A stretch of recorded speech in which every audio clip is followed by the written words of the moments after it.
Well, hello and welcome to Virtual Windsor. We're back for autumn. It's 10 o'clock in Australia. If you're over in the USA, it's about 8:15 on the East Coast, 5:15 on the West Coast, 2 p.m. in Europe, and about 1:15 here in the UK. Apologies for the slight delay in starting here today. A little bit of a technical gremlin in the system, but we are up, we are running, we are live, and it's great to be back. What have you been up to since we last spoke in May? Well, a lot of you have been taking pictures, taking videos, and getting involved because we've had over 1,000 entries for the autumn edition of Virtual Windsor. Now, over the next 3 days, we've got an absolute packed schedule coming up. I'm going to let you know what's coming up this afternoon in just a moment. First though, we've got to remind you that this is all about you for the next 3 days, and we really want you to get involved. So whether you're watching on Facebook, whether you're watching on YouTube, remember, get involved in that comment section below. Let us know where you're watching from. Is it your birthday today? Are you celebrating something special? What have you been doing over the last few months? Let us know in the comment section below. Also, because we had that little gremlin in the start, and I think they've had to start a new video or something as well, can you hit the share button, please? Especially if you're watching on Facebook, hit share. Share it to as many groups as you know, as many friends as you know. Just keep on sharing. But first, let's take a quick look then at what is coming up for us today. God, it's a packed day. We're going to be starting in Hunterland in just a moment. We've got the small and lightweights in there. We've got the middleweights. We've got the heavyweights. The hacks coming up. Throughout Virtual Windsor here, we're going to also be looking at horse wellness and talking to a few of our friends that are involved with that. Today, we're taking a trip to High Weald Horse Hydro. They have got some great facilities. We'll be showing you exactly what they do a little bit later on, and that's coming up for you about 1:45. We've got the riding horses here, of course, the Show Horse Championship. And if you love shopping, I'm not going to mention it's less than 100 days till Christmas, but the shopping fix is on the way a bit later as well. It's fashion and jewellery today. And then if we want to fast forward right the way through till the end of the afternoon, the Riding for the Disabled, their dressage challenge will be here. And if you're a big fan of show jumping, we've got you covered. We've got a masterclass each day with William Whitaker, and today it's all about horse walks. All that's left to say, I think, is there's the very best of luck to every single person who has been involved, that has been sending in photos. We know we're down to the final 10.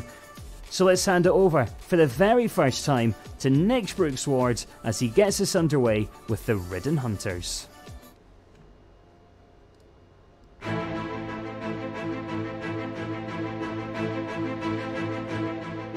Hello everybody and welcome to this, the autumn series of the Virtual Royal Windsor Horse Show. We've had an unbelievable entry, 16 different nations, 1,122 entries, which our judges have had to look through. And we can see them up on the screen. We've got our head judge himself, Len Hollings, Mr. Len Hollings down there. And then we've also got the naughty boy in the world of judging, the Bruno Tonielli of the showing world, Mr. Julian White. Good afternoon, gentlemen. How are we? Good morning. Good afternoon, Nick. Good morning, Nick. Very well, thank you. Yes, raring to go as well. Raring to go. Well, I've seen the filming schedule, and we won't be so raring to go at the end of it, will we? So we've got two classes today. We've got the small and the lightweight hunters, and then we go up the height and up the weight, probably to my favorite, the heavyweight hunters, to the middleweights and the heavyweights. And if I can come to you first, Julian, Bruno, if I may, if I can come to you, you've ridden some wonderful hunters in the county show, qualifying for the Horse of the Year show. You're a show jumper, you've done it all. What is the magnificence of a hunter? For me, obviously, apart from him being a weight-carrying horse, for me, if I was finding my perfect hunter, he would have to do size. I would need a good middleweight or a heavyweight. He needs to be unbelievably mannerly. He needs to be forward-going, light in the hand, and in perfect balance. Because if I'm hunting, I need to concentrate on a job. You have a job to do. You don't want to be worrying about the horse that you're riding. He needs to be there for you to take you across the country, following hounds. That for me is the job of a hunter. And you don't want them making a noise, do you, Julian? No. No, you really You definitely don't want him making a noise. No, you don't. And so when you're riding in a show ring and you're judging, I don't know, 14, 15 hunters, do you imagine yourself that this horse, this best horse, is the one that's going to take me out with the Bicester with the Wadden Chase, which I know you've hunted with, or with the Kimberwick? Do you imagine that, or do you think there is a breed type and there's a breed specific, or is it a mixture of both? It's a mixture of both. There is a type, a stamp, because they have of bone, quality, conformation, all of the above. But I do ultimately think they have to do the job. When I ride them, I do think, could they do the job that I need him to do? Because handsome is as handsome does. I mean, there's been some incredible horses that have won Horse of the Year show that you'd look at that probably today wouldn't get a look in. I mean, there's a wonderful horse called Bootleg that won the Workers, I don't know how many times at Horse of the Year show. And today you put him in the ring and he probably wouldn't stand up in the top 10. Yeah, he was a fabulous horse and did the job. He was a machine. Yeah, yeah. And Len, if I can talk to you, because you are the supremo. Nigel, if you are the supremo of everything to do with type and conformation and ridden as well, and you have produced some fabulous small hunters and some fabulous lightweights in your wonderful career. When you're looking at a horse as a 3-year-old or as a 4-year-old, are you thinking that's a beautiful show horse, or are you thinking that can do both jobs? Because ultimately it's what the judge wants, isn't it? Yeah, but I think the template should be the same. Because for me, I was very lucky that when I was in my teens, I had a fantastic lightweight called Portman Ladd. And he also did Workers. And if you remember, a lot of our good horses also, once they've been in the weight classes for a few years, moved on to the Workers, like Jewel Gold, for instance. But I look at the horse and I want it to be strong, powerful, deep, but most of all have great limbs. And I want it to have that sort of personality, because like Julian said, you know, if you were going out hunting, you would want to be on a horse that had a personality, that had the strength and the limb to carry you through a good day's hunting. I think limbs are very, very important. I don't know if Julian agrees, but absolutely, 100%. Yeah, and I think some of our horses that we've chosen, and we have some top horses, because this is the first time, if you remember, that we've actually split the horses and ponies and into weights as well. I mean, our small hunter is just a smaller version of the weights, and therefore should still be able to carry a man. As sort of I've got a bit older, I've progressed through the ranks from light to middle to heavy. I do think the nice heavyweight should have the manners to carry, you know, somebody like me. And again, we forget that. We want personality in the presence, but you don't want to be going out hunting having your arms pulled out all the time, because you'll just be exhausted. It won't be very enjoyable. Yeah. So there's a definite stamp that Julian and I looked for, and we were of complete agreement, which is great as well. Well done.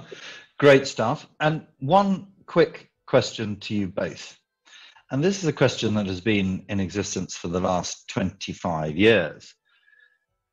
Many people might just think a small hunter is a riding horse, but they are two totally different types, aren't they?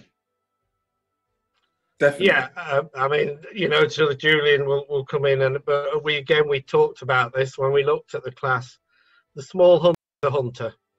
And it's got to be a sort of a strong, butty sort, deep sort of horse with great limb. No question. Just because it's 15.2, it doesn't mean to say it's a different type. It isn't. It's a hunter. It's a hunter, yeah. He has to go all day through deep ground, light ground, doesn't matter. Roads, you know, his conformation, his limb, what he has got to be, you know, up to the job. Perfect. Well, you're two experts in your field, and it's a real treat to have you with us judging this virtual Royal Windsor Horse Show. So we'll go down as Nigel knows, Julian. We'll go down. I'll go down 10 to 4, and then we'll go through the top 3. So many congratulations in 10th place. 10th place it is Charlotte Blair. Charlotte with Ecuador. In 9th place, Paige Thompson. Paige with Silver Mines Irish Ruby. Lovely deep horse that. In 8th place, Claire Blasky. That lovely grey of Claire's. Greenhall Cecil. In 7th place, 7th, congratulations to Christine Stamper and Ballard Playboy. And in 6th, well done to the champion from Balmoral, from Northern Ireland, Vicky Tennant, and Aubrey Chapman riding MHS Charlie Fox.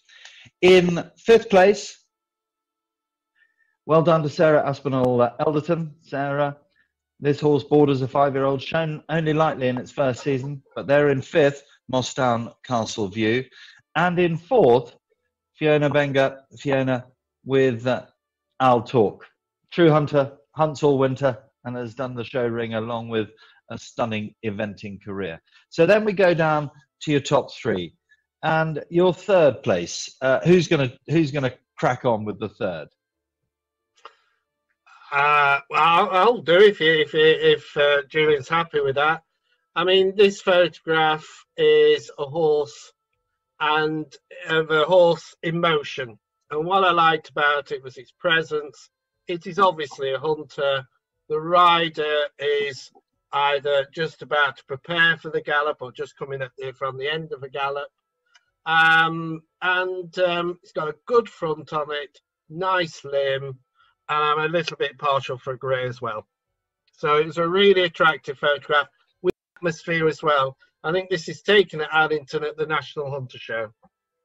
It is taken last year at the National Hunter Show, and lovely to see a home produced get into the ribbons in amongst these very stunning hunters. And in 2nd place, another homebred. Julian, you liked this horse, didn't you? I did, and I would also, I haven't got the picture up on my screen. Well, oh dear. Well, I can tell you it's Nardine Willis with Just Jakes with that lovely bay, and it looks to me like it's in ring 4 at Hickstead. Yeah. I remember it and I can see it. I don't know why it's not on my screen. I thought it was going to come up on my screen, but I do remember it. And again, a lovely horse through the bridle, forward, looks forward. I mean, I as a ride judge would be happy to sit on him, and hopefully he would give me the ride that I would be expecting. That's what I would like. Toes totally forward.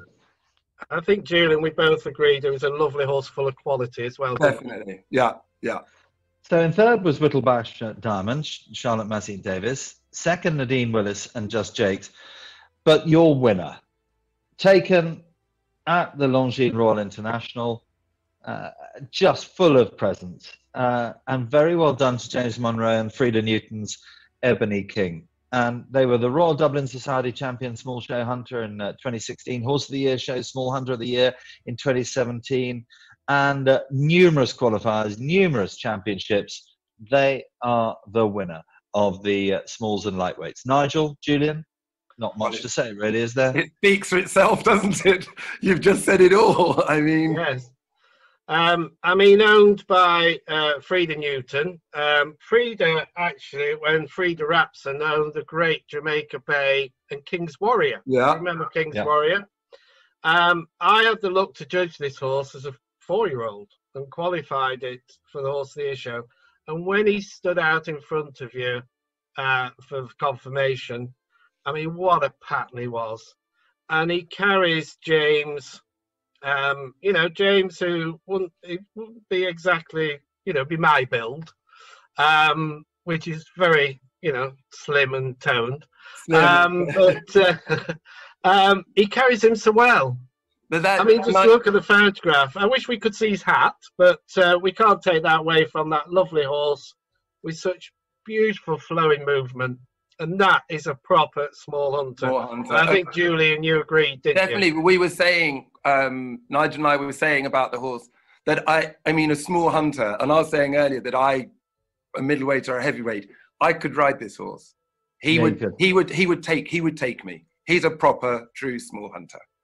I'd feel very happy to hunt that horse. Well, they win some lovely goodies from Brass Tacks. We've got some amazing prizes through this autumn series of the virtual Royal Windsor Horse Show.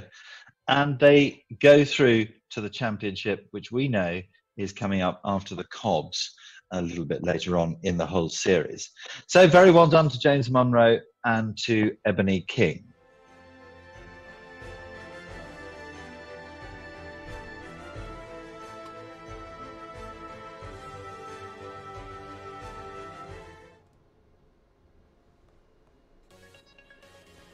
Well, what a great first competition there, and congratulations, of course, to everyone involved with that horse. It really is spectacular, and thank you to everyone who's getting involved so far.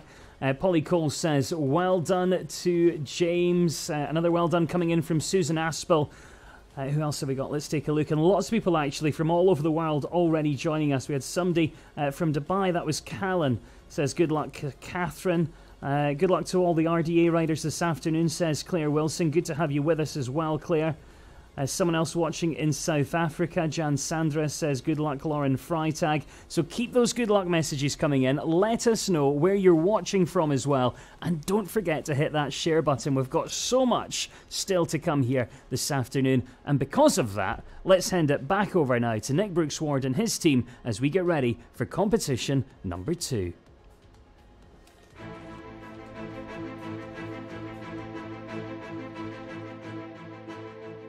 It is now time, having judged a fabulous class of smalls and lightweights, it's time to move on to our middleweights and our heavyweights. We've got Bruno Tognelli and Len Hollings with us still, and they've had the honour of judging horses from all around the world.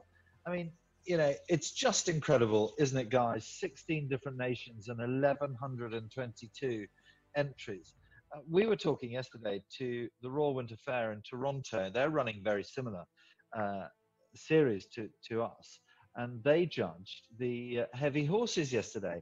So this is attracting entries from all around the world. And actually, as Nigel and I have been discussing for the last 3 months since the success of the virtual Royal Windsor in May, this is something for people to get their teeth into during the winter, and you know, it is proving that there is a huge interest. Okay, I know we're in unprecedented times, but it is proving an interest, isn't it? I think what's great about it is, I was only saying to a friend the other day that I think it's also going to show an interest and open up showing to a lot of people that maybe would never have done it or thought of doing it before. And by going online, having a go, they may come out next year or the year after, having ridden their horses and thought, actually, I am going to enter that show and I am going to have a go actually doing it for real. I think it's been, I think it really has shown a lot of people, you know, to come out and do the job. Fantastic. Nigel, you totally get this. Yeah, I totally agree. And I think as well, the interest overseas, well, it shocked me at first, but I wasn't surprised this time because the amount of entries from overseas, especially South Africa and Australia, where they're beautiful animals, has just been incredible. And, you know, as the week goes on, they'll be very pleased with the outcome of them joining Virtual Windsor.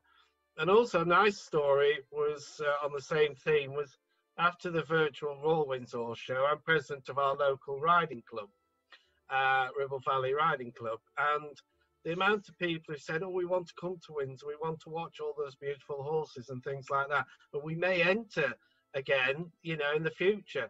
So it's really galvanised the enthusiasm for showing and Windsor. Well, that certainly says it echoes both your comments, doesn't it? That it is to a new audience, and isn't that fantastic? So let's go down the top 10 down to third in our middle and heavyweights, and the winner goes through to the championship after the Cobs tomorrow. And I'm very grateful thanks to Latham and Taylor for donating their prize to the winner. We'll find out who that winner is in a moment. But in 10th place, very well done indeed to Rachel Robson and Major Moylor. prolific winner, that horse. In ninth place, another great winner, Fiona Bev Evans and Ballingras Monterey. In eighth, Rebecca Summons with Anita Patch, bought as a 5-year-old direct from the breeders and now showing at the Great Yorkshire.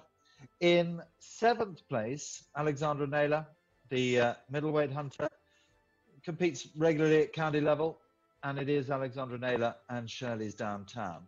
In sixth place, sun absolutely glinting off this one's, Kate, Rachel Dickin, Rachel with her own raconteur.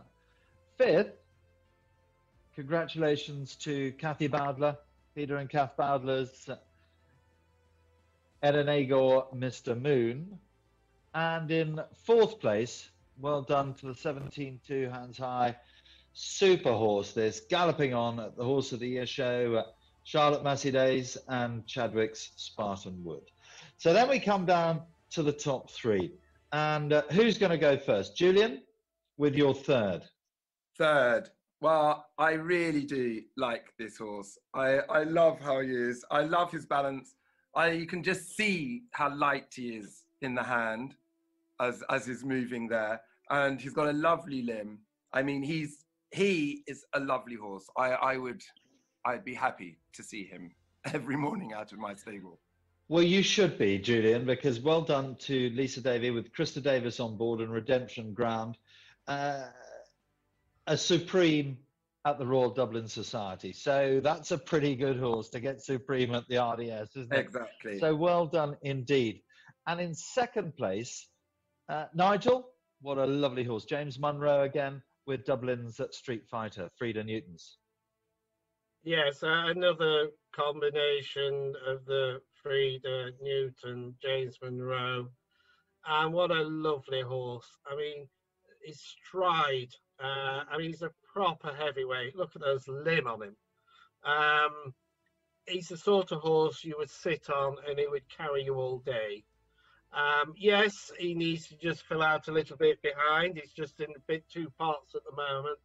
But I love the atmosphere of this photograph as well. And he's nothing but a heavyweight and a great pattern of a horse. He's only going to get better as well, isn't he? You can see when he's even more made, he's going to be even better than he is there. You know, well, and very, very lovely horse. And he must be a big horse because look how tall, James looks quite small on him.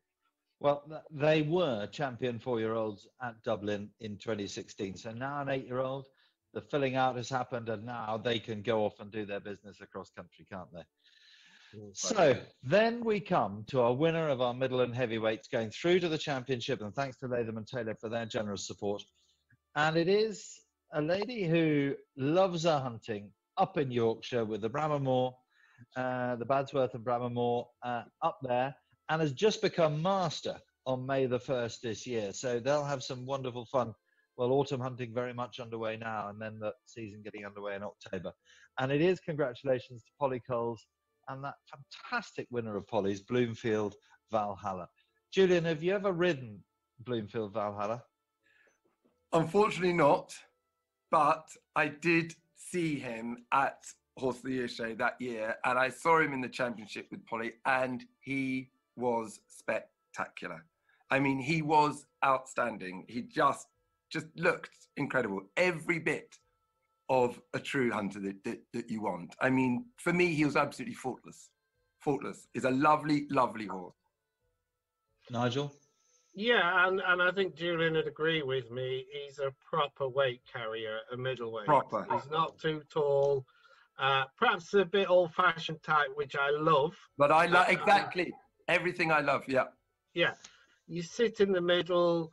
I had the luck to judge him at the British Horse National Hunters, and obviously I was only doing confirmation, but he won that day, and Polly gave him a great ride in the championship, and I believe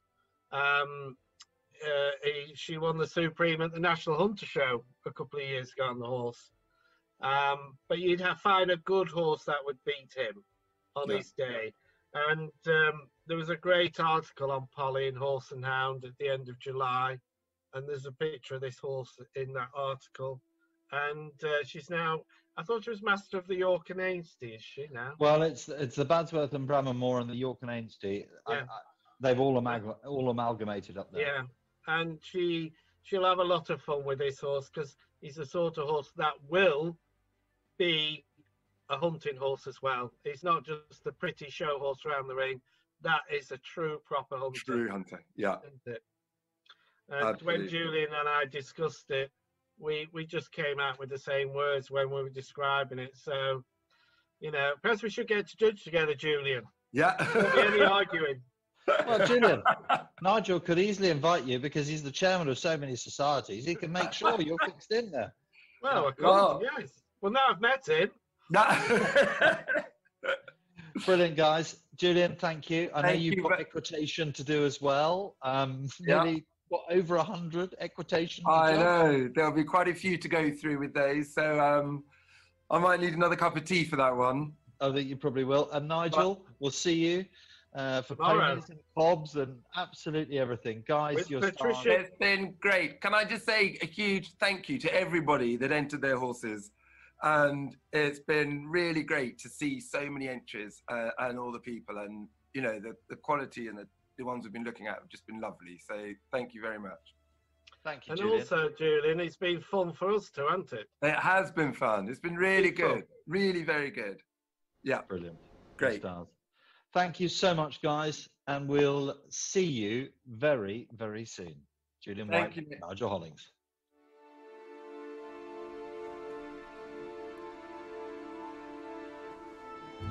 Well, another fantastic result there, and congratulations to Polly Coles. And I think that message is what really is coming through if you read through those Facebook comments at the moment. So many people getting in touch to say how much that horse really did stand out. And you know, it's just unbelievable to see how many people we've got watching from all over the world. I think the furthest we've had so far is Australia. I'm not sure, can we get any further in the UK than Australia? I'm sure you'll tell me on Facebook. Lots of people in South Africa as well. And I think that reflects the entries we've had, actually. I was looking through that entry list, and there's just so many people from Australia and South Africa that have entered. And I think our judges mentioned that as well, because there's so much nice horsepower over there. And it's not normal that they would get to come to Windsor when we're actually there. They wouldn't get to come into the Castle Arena, so it's great to have them with us virtually, and who knows, perhaps one day they'll also make it there in person. But great to have you all with us, and we do have our own birthday in-house as well. Penny Henderson, such an important part of the H-Power team that puts on events like the Royal Windsor Horse Show. It's her birthday, and she's stuck in the office, but she's getting to watch this, so surely that is a good birthday. If it's your birthday as well, do let us know. We'll give you a mention on Virtual Windsor as we return here for the autumn series. But great to have so many people from all over the world joining us. Don't forget, we're joining our friends at the RDA later today. We've got a masterclass from William Whitaker that's telling you all about how to walk the course. If you're involved with show jumping, you don't want to miss that. For now though, let's get back to the showing ring and back to Nick Brooks-Ward.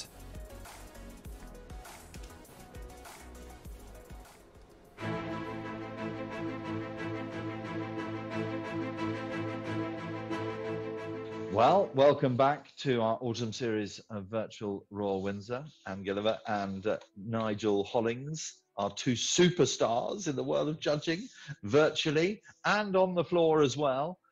Not literally on the floor, but when they're standing up in the ring.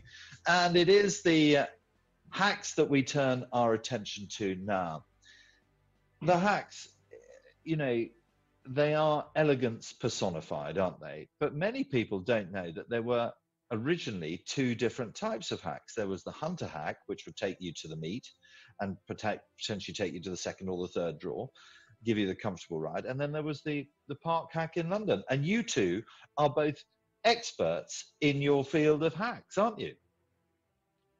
Yes, I've been fortunate enough to judge the hacks at Royal Windsor, which was probably one of my favourite classes I've ever judged. Real good quality on that day at Windsor. Sun was shining. And Nigel, you've had a few good ones as well, haven't you? Yes, I've had a couple of hackers of the year at the Horse of the Year show. Yeah, I in my younger days, I did look quite good on the park hack, the London hack. But as years go on, I think I'd be better now on the hunting hack. But yeah, I mean, the hacks are, to me, one of the blue ribbon events of at the Royal Windsor or any show, with the children's show ponies, the hacks, and the hunters and the cobs. They to me are the four old-fashioned classes. And the hack is the elegant horse, and I think they're making a comeback, Nick. I think they went into the doldrums a little bit the last 5 years, but at the hack and cob, the British Show Horse National Championships at the weekend, there was some really, really nice hacks, and the small hack class was a joy to watch, and it wouldn't have been easy to judge at all. So I think they're on the comeback. Nigel, if I may ask, hacks sometimes have a little bit of a temperament problem. Is that because they've got an awful lot of blood in them? Is that because they are so highly strung? Or is it, as you say, the different hacks that are coming through and making a comeback, Nigel? For me, I think that any show horse should have presence, and more so the hack.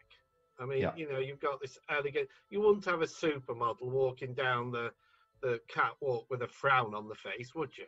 You know, you want it all smiling. And yes, they are blood horses, they're thoroughbreds.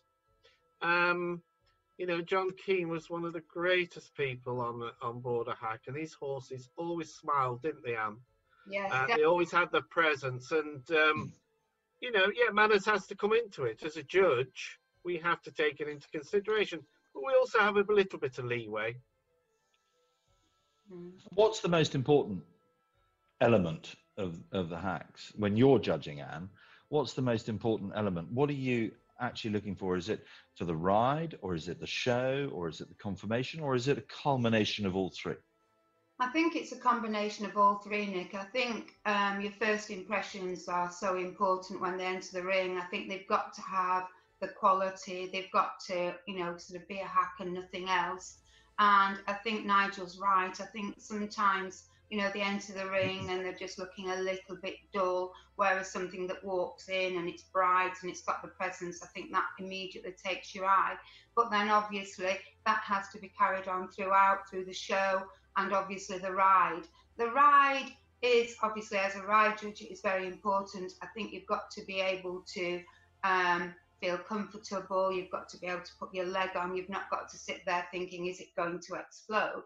But at the same time, you want it to be bright and to be, you know, sort of taking you. And then obviously the conformation, we all know that without the correct conformation, whether it's going to stay sound. So I think it's a combination of everything, but we're looking for that elegance, for that, you know, sort of exuberance without sort of doing anything wrong.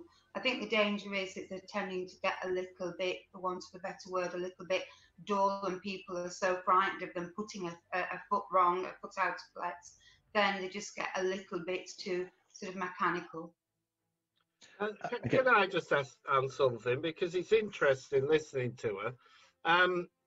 Would you say that as judges, one of our priorities, whether it be hacks, hunters, but especially in hacks, that we must really preserve the type when we're judging? Yes, definitely. I think absolutely. I think we've got to, as you, Nigel, quite often say, we've got to judge to our schedule, and we've got to keep to type. Sometimes it can be a little bit difficult because of the things we might have the best hack, but it might not go as well. So something that is not quite as typey might end up beating it. But we've got to preserve the type, definitely. Otherwise, we shall lose that. Well, absolutely fantastic sentiments from you both, and I totally echo your sentiments. I'm going to put you both on the spot now. What is the best hack that you have ever judged, Anne? On the spot, probably I liked Whitaker's Prince as a hack. I liked I've forgotten his name now. Simon Charlesworth. Oh, Pearly King. Pearly King. So Royal Angel, Pearly King, Whitaker's Prince. They're the most sort of like recent ones that I would sort of think I'd say. Nigel will go back a bit further than me. Nigel? Thanks. Right. Yeah, only one for me stands out, like it just stands out. For judging, I mean, Right Royal would be the one that I've seen, but I was too young. He was the most fantastic hat of the Ramses was Right Royal, but Formidable. Formidable for me every time. Yes, yeah. And Pearly King a close second, but Formidable. Formidable. With John Keane on. Poetry in motion. That man was an artist, an absolute artist on a hack. Do you remember that night at the British Show Horse Association when he came into the championship, rode through the flowers, took his flower, his rose out of his lapel, got off the horse, gave it to the judges, got back on the horse, and the horse stood foursquare and just went on. And it was never moved. It was amazing. Right. Well, that was yesteryear. Today is, we're now going to concentrate on the hacks and this class number 3. In 10th place, Fiona McIntyre and Caravan Rolls On from Australia. Good to have the entries from down under. In 9th place, it is Chantal Joslin and Clanarth Fairy Tale. In 8th place, Australia bound again, it is Emily Gritsty and Starlet. In 7th place, back to the United Kingdom. Congratulations to Nicola Smith and Hazard Away. 6th, Tracy Heaver and Tabitha. In 5th place, off we go to Australia again. Ava Halloran and Muse. I've got to talk to you about that in a minute, Nigel. I wonder what the judges, are they judging a dressage or are they judging the hack class? That's what I think it's dressage, isn't it? Coming on to that. And in 4th place, Lauren Freitag and Sir Donahit. So now we come to the top 3, and 3 really, really good hacks. In 3rd place, Lucinda Haynes and Cole Beach, Mark of Respect. Anne. Well, I think this is a lovely photograph. I think that looks everything like a hack should be. It's elegant, it's moving, it's got its ears forward. The rider looks very comfortable. She's got a very light contact. So that would make you think, yes, you'd like to have a sit on that. And I think that's very nice.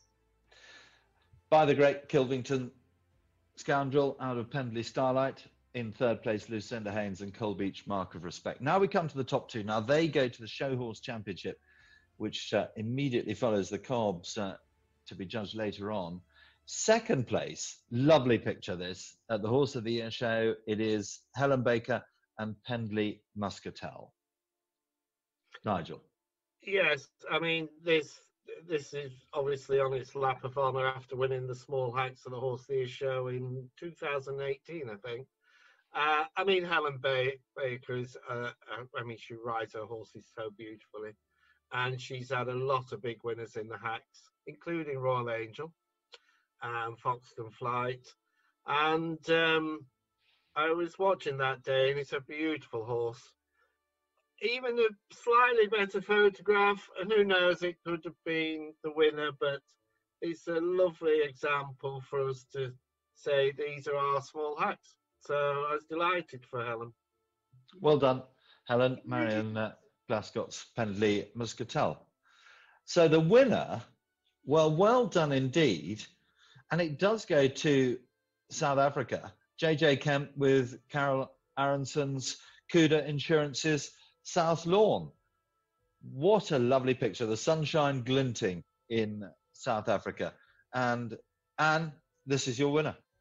Yeah, this is our winner. Like Nigel said, the second horse is a very nice horse. This is very elegant, and as you said, it's a lovely photograph. It's beautifully turned out. It looks the picture of sort of health, weight-wise, type-wise, everything. It's glistening. Again, it looks like you'd like to sit on it. It looks very pleasant, very mannerly. From that photograph, it's a super small, I would imagine it's a small hack. We can't tell from the photograph, but it looks very, very nice, very elegant. Horse that came off the track in South Africa and has stood supreme champion at the South African show for the last 3 years. What a great winner. Well done to JJ Kemp and the Cuda Insurance's South Lawn. Many congratulations.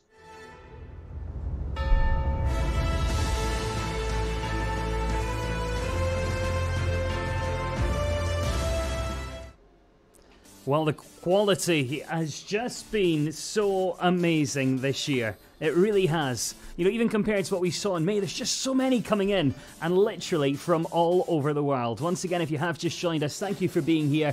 Thank you for getting in touch, and so much love coming in from South Africa. Paula says, well done, South Africa. I'm rooting for you. Jen Sandres, well done, JJ. Shahira says, well done, JJ, as well. Candice, fantastic, well done. Congratulations, coming from Glynis. If you want to send good luck messages to anyone that's coming in those later competitions, then you can most certainly do that. And in fact, let's take a look at what is still coming up a little bit later on here this afternoon. We know we've got that masterclass on the way right at the end of the day. That's with William Whitaker. He's going to be with us throughout Virtual Windsor this autumn. We're going to be hearing lots from him, seeing him ride his horses tomorrow. But today, it's all about course walking and the way that you can walk different types of lines. So that's definitely worth watching. The riding for the disabled are here. We've got their dressage challenge. That's coming up. The heavy horse and draft class. There's Horses of the World. And it literally is an international class because that one's got some great support from the Royal Winter Fair in Toronto, who have their own virtual experience coming up a little bit later on. That's in November. The private driving. We've got shopping. We've got the Show Horse Championship. You better get comfy, you better get something to drink, probably some breakfast or lunch, depending on where you're watching as well. For now, though, we're going to bring you something a little bit different. And normally when you hear about, you know, treadmills and aqua treadmills for horses, it's all about recovery. But actually,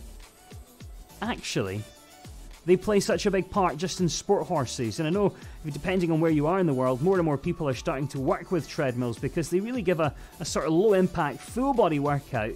They've got a wide range of physical and mental benefits for every type of horse, and you can often see them having a bit of an effect on, you know, stride length and range of movement, so they're really, really useful. And we went to catch up with some people who are absolute experts when it comes to that sort of hydrotherapy.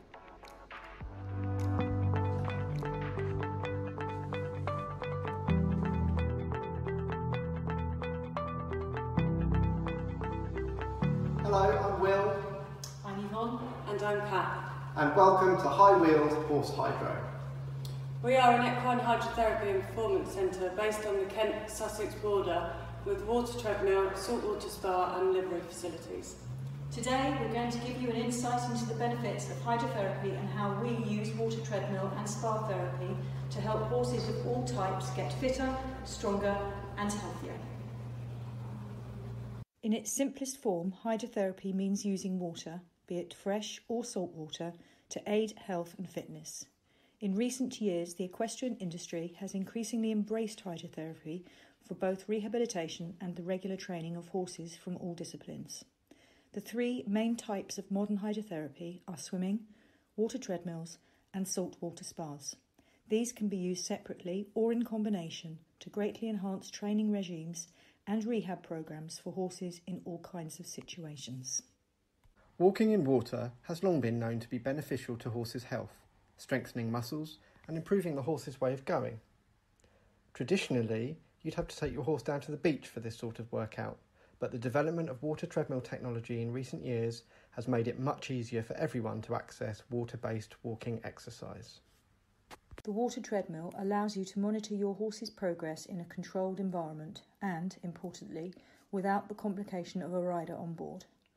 Walking in water encourages the horses to stretch their top line and to work with a lowered neck, lift their back and engage their hocks and core muscles.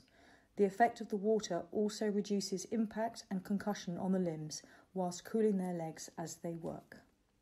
Much like a treadmill you might find in your local gym, the speed and incline of our equine treadmill can be altered to suit the horse's level of fitness and training needs. Horses usually work for around 25 minutes each session, and during this time they are encouraged to stretch down and work against the water. The depth of the water can also be altered to suit the horse, and it's not usually taken above the hocks to ensure the horse is stepping through correctly and not wading. It's a slow burn exercise for the horse, more like resistance training than a high intensity cardio session. As you can see, we allow the horses to work independently. This not only ensures that they don't work negatively, but it enables them to find their own balance. It also encourages the horse to think for itself, and it is well documented that horses' mental state and work ethic greatly improves when working in such a way. Another service we offer at our centre is saltwater therapy, for which we have a specialist spa. Saltwater therapy is an age-old treatment, the use of which can be traced back as far as the ancient Greeks, who bathed in salt water to cure a host of ailments due to its natural anti-inflammatory and antibacterial properties. The spa uses modern technology to enhance these natural properties. The salted water is chilled to 2 degrees. It has oxygen jets, which aids the cooling anti-inflammatory effect, a vibrating floor, and an overhead solarium, which together combine to improve the horse's blood and lymph circulation and the breakdown of excess toxins and fluids. Sessions last between 15 and 20 minutes and are popular as a post-competition therapy. When putting together your horse's hydrotherapy training program, think about what you and your horse would like to get out of the experience. Every horse is different and has different needs and requirements.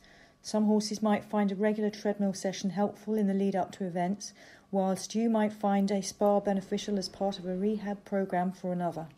The key thing is to offer the horse the potential to learn and think for himself how to use his body to the best of his ability in his own unique way and to find his happy place within it.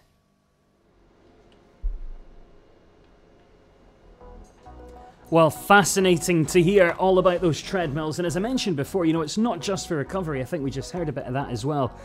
Great to have Samantha with us. Samantha says, wouldn't it be fantastic to still have the Royal Windsor Horse Show streamed virtually with this sort of competition in the future, even when we are back in Her Majesty the Queen's back garden for the real Royal Windsor, which hopefully, fingers crossed, and almost definitely will be taking place next May. But with the way the world is, who knows? But we'll be with you. We'll be keeping you entertained throughout the afternoon today and, of course, throughout the weekend as well. We've got so much still to come here this afternoon. We are running a little bit behind today due to a technical error at the top of the show, but who cares? Just get comfy, get yourself something to eat, and we have tons of showing still to enjoy. If you haven't done so already, let me know where you are watching from here this afternoon. We've had Australia, we've had New Zealand, we've had South Africa. So where else are you watching from? Get in touch, let me know. You can use the Facebook comment button just below where you're watching this, or if you're on YouTube, you can get involved through there as well. And I know I asked you to do it earlier, but do it again. Please do hit that share button, and if you're a member of any type of horse groups or anything, then you can share it into there as well. Right, let's get back underway, shall we? There's tons of showing still to enjoy, so let's send it back to Nick Brooks-Wards.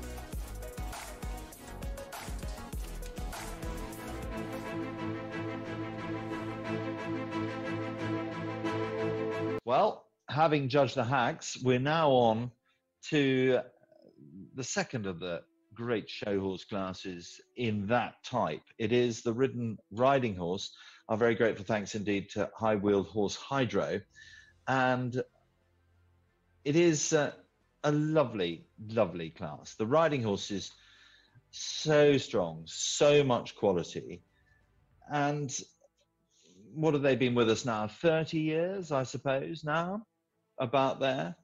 Well, they started at the Horse of the Year show in the right at the beginning. Then they up until about 53, 54, I think, and then they disappeared.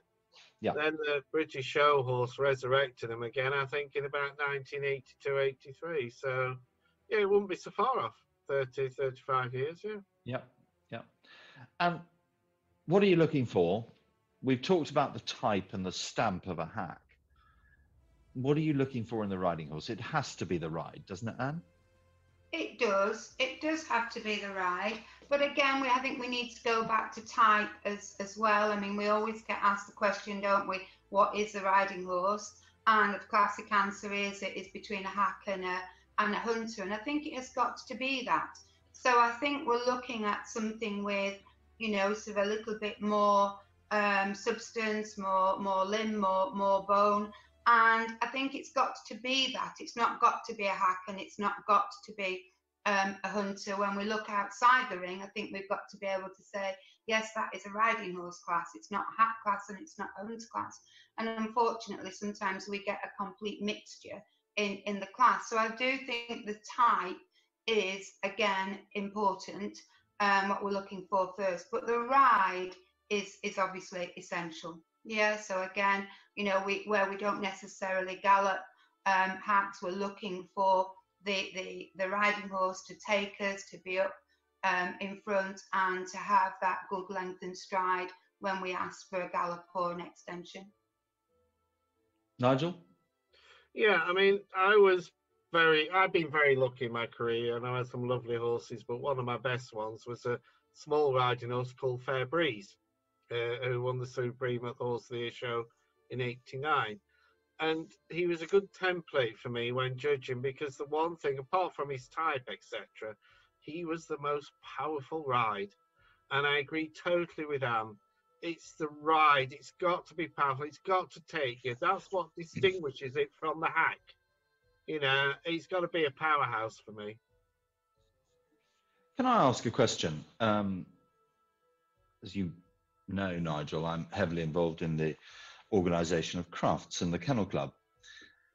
And we have an illustrated breeds guide, a breed standard for every single dog, as you very well know, Stuart does with his French Bulldogs. And, you know, is there such a thing, or is there likely to be such a thing in the world of showing exactly what the breed standard should be, what the standard should be?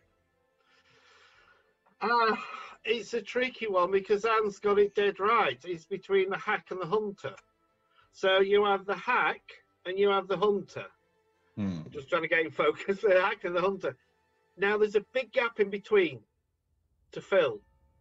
And you can have the powerhouses, which is what I like, but also some like, especially when they go into the large riding horse, they like the more athletic type. And yet you can get some very sort of slightly verging on the hunter types. It's a big gap to fill. But, you know, how better to describe it than between you want the elegance and the quality of the hack, and you want the substance of the hunter, and it's got to go like a hunter. It's not got to go like a hack. And I think that, I don't know if you agree, Anne, I don't know how to describe it better. I don't think we can describe it better. I think that is how exactly how it is. And I think we can look at a class and we can see, yes, that is a definite riding horse. So there is a type, and that is what we are looking for. And it's back to that judging to the schedule again. Interesting though, isn't it? Interesting. Open it up for debate at your next showing council meeting. How about that then? So let me take you through the top 7, and the prize very generously provided by Mojo Europe, and our very grateful thanks indeed to High Wheeled Horse Hydro. So we come to the riding horses. In 10th place, lot from the Southern Hemisphere, a lot from Africa. In 10th place, Dawn Newman and Cuda Insurance's Kalaho Blanchette. In 9th place, JJ Kemp again. Oh, what a picture. Drakensberg Mountains in the background. It's beautiful down there. JJ Kemp and Faircloud Lasidi. In 8th place, another picture from South Africa, Catherine Rush and Ooby Dooby. In 7th place, we're obviously coming back to Great Britain now. It is Lauren Dodgson and Victoria Goodyear's No Fingerprints. 6th place, definitely South Africa again. I can tell the Veld. It is Dawn Newman and Cuda Insurance's Kalaho Lincoln. 5th place is Daniel Williams and Broadshard Simplicity. Prolific winner, Broadshard Simplicity. 4th, Victoria Brooks and Northern Chapter. So now we're going to go to the top 3. Now that looks to me like it's Lincoln County, I would suggest. I think it's Lincoln. Yeah, I think that's Lincoln. And it's Jess Hardiman and John Dodson's Cumberton Capriccio. Poppy is Cumberton Capriccio. That's a lovely picture. Anne? Yes, and I think that's a good place to start, because I think that horse in particular is exactly what we've said. So it looks like it has got the elegance of the hack, but it's got the substance of a hunter. So that is where we're talking about in between the two and filling the gap. I think that shows exactly what we would be looking for. So again, the elegance, the movement, but the depth and the substance. So that doesn't look like a hack, nor does it look like a hunter. So I think that actually says what it is. It's a riding horse, and it's a lovely picture. She's sat in the middle. It looks like it's travelling. Its ears are forward, and it looks all in proportion. Super. They were champions at the British Show Horse Association 2 years ago, Cumberton Capriccio and Jess Hardiman. Second place is Lisa Hall and her own High Treason. Homebred and a fabulous, fabulous riding horse. Nigel. Yes, I mean, obviously this is taken at the Horse of the Year show. And basically, we don't know, you know, what the animals' names are when we're looking at the photographs. But I half recognise this one because many years ago, when John Harvey had the horse, I was judging the British Horse National Championships. It must be about 6 or 7 years ago. And this was the novice winner. And it's a lovely pattern of a horse. And it has been a great servant. And it looks so well and deep and a true riding horse. So I was really pleased to see this pop up.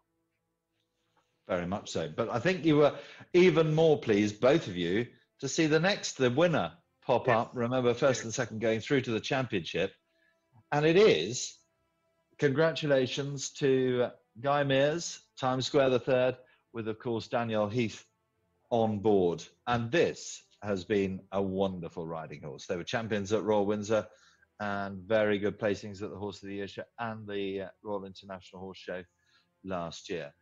And Nigel, it doesn't come better than that, does it? With the sun on its back and just full square, standing full square and toes out. No, I mean, this was at, this is not, the photograph isn't at Royal Windsor, but obviously when it was champion at Royal Windsor last year, it actually won the novice. And that takes some doing. And yes, I mean, the horse is beautiful, elegant, deep, robust, beautifully ridden by Danielle, who looks good on any horses. And it's the most wonderful photo. It certainly is. Well, it doesn't come better than that, does it? Well done indeed.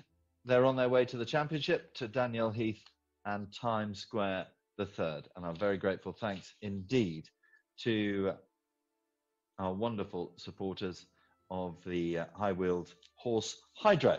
Well done to Danielle Heath.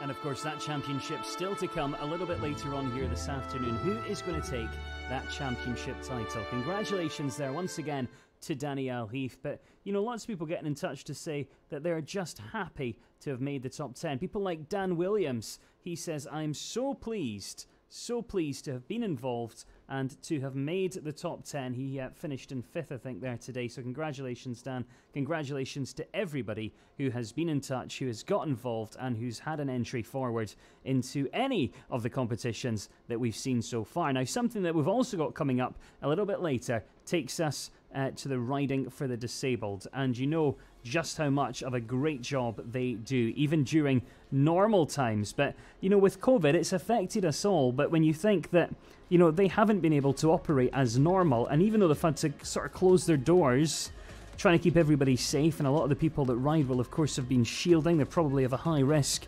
But they've still got all those horses to look after. They've still got the veterinary costs. And of course, they've got to plan as well how they get back up and running, because most of those involved with the Riding for the Disabled Association are volunteers, people that give up their time to go and help others and being around those horses as well, probably.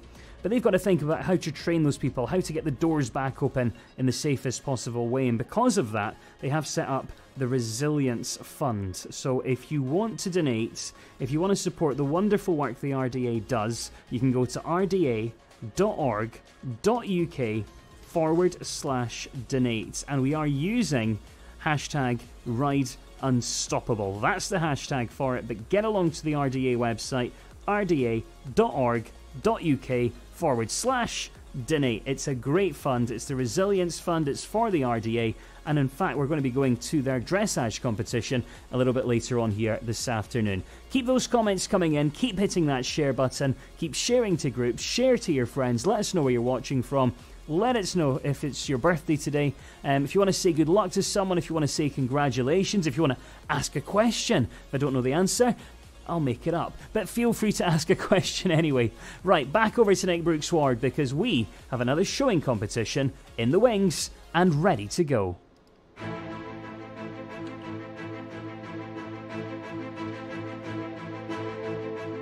Well, we're on to class number 5. It is our very grateful thanks indeed to Horses Inside Out for this, the cobs, the lightweights, the heavyweights, and the new addition to the cob family, the maxi cobs. And you are the cob queen. You've had so many winners. Nigel, he couldn't get his legs in the stirrup round a cob anyway. So, but you, Anne, have had so many wonderful cobs in your fabulous career. What's a cob?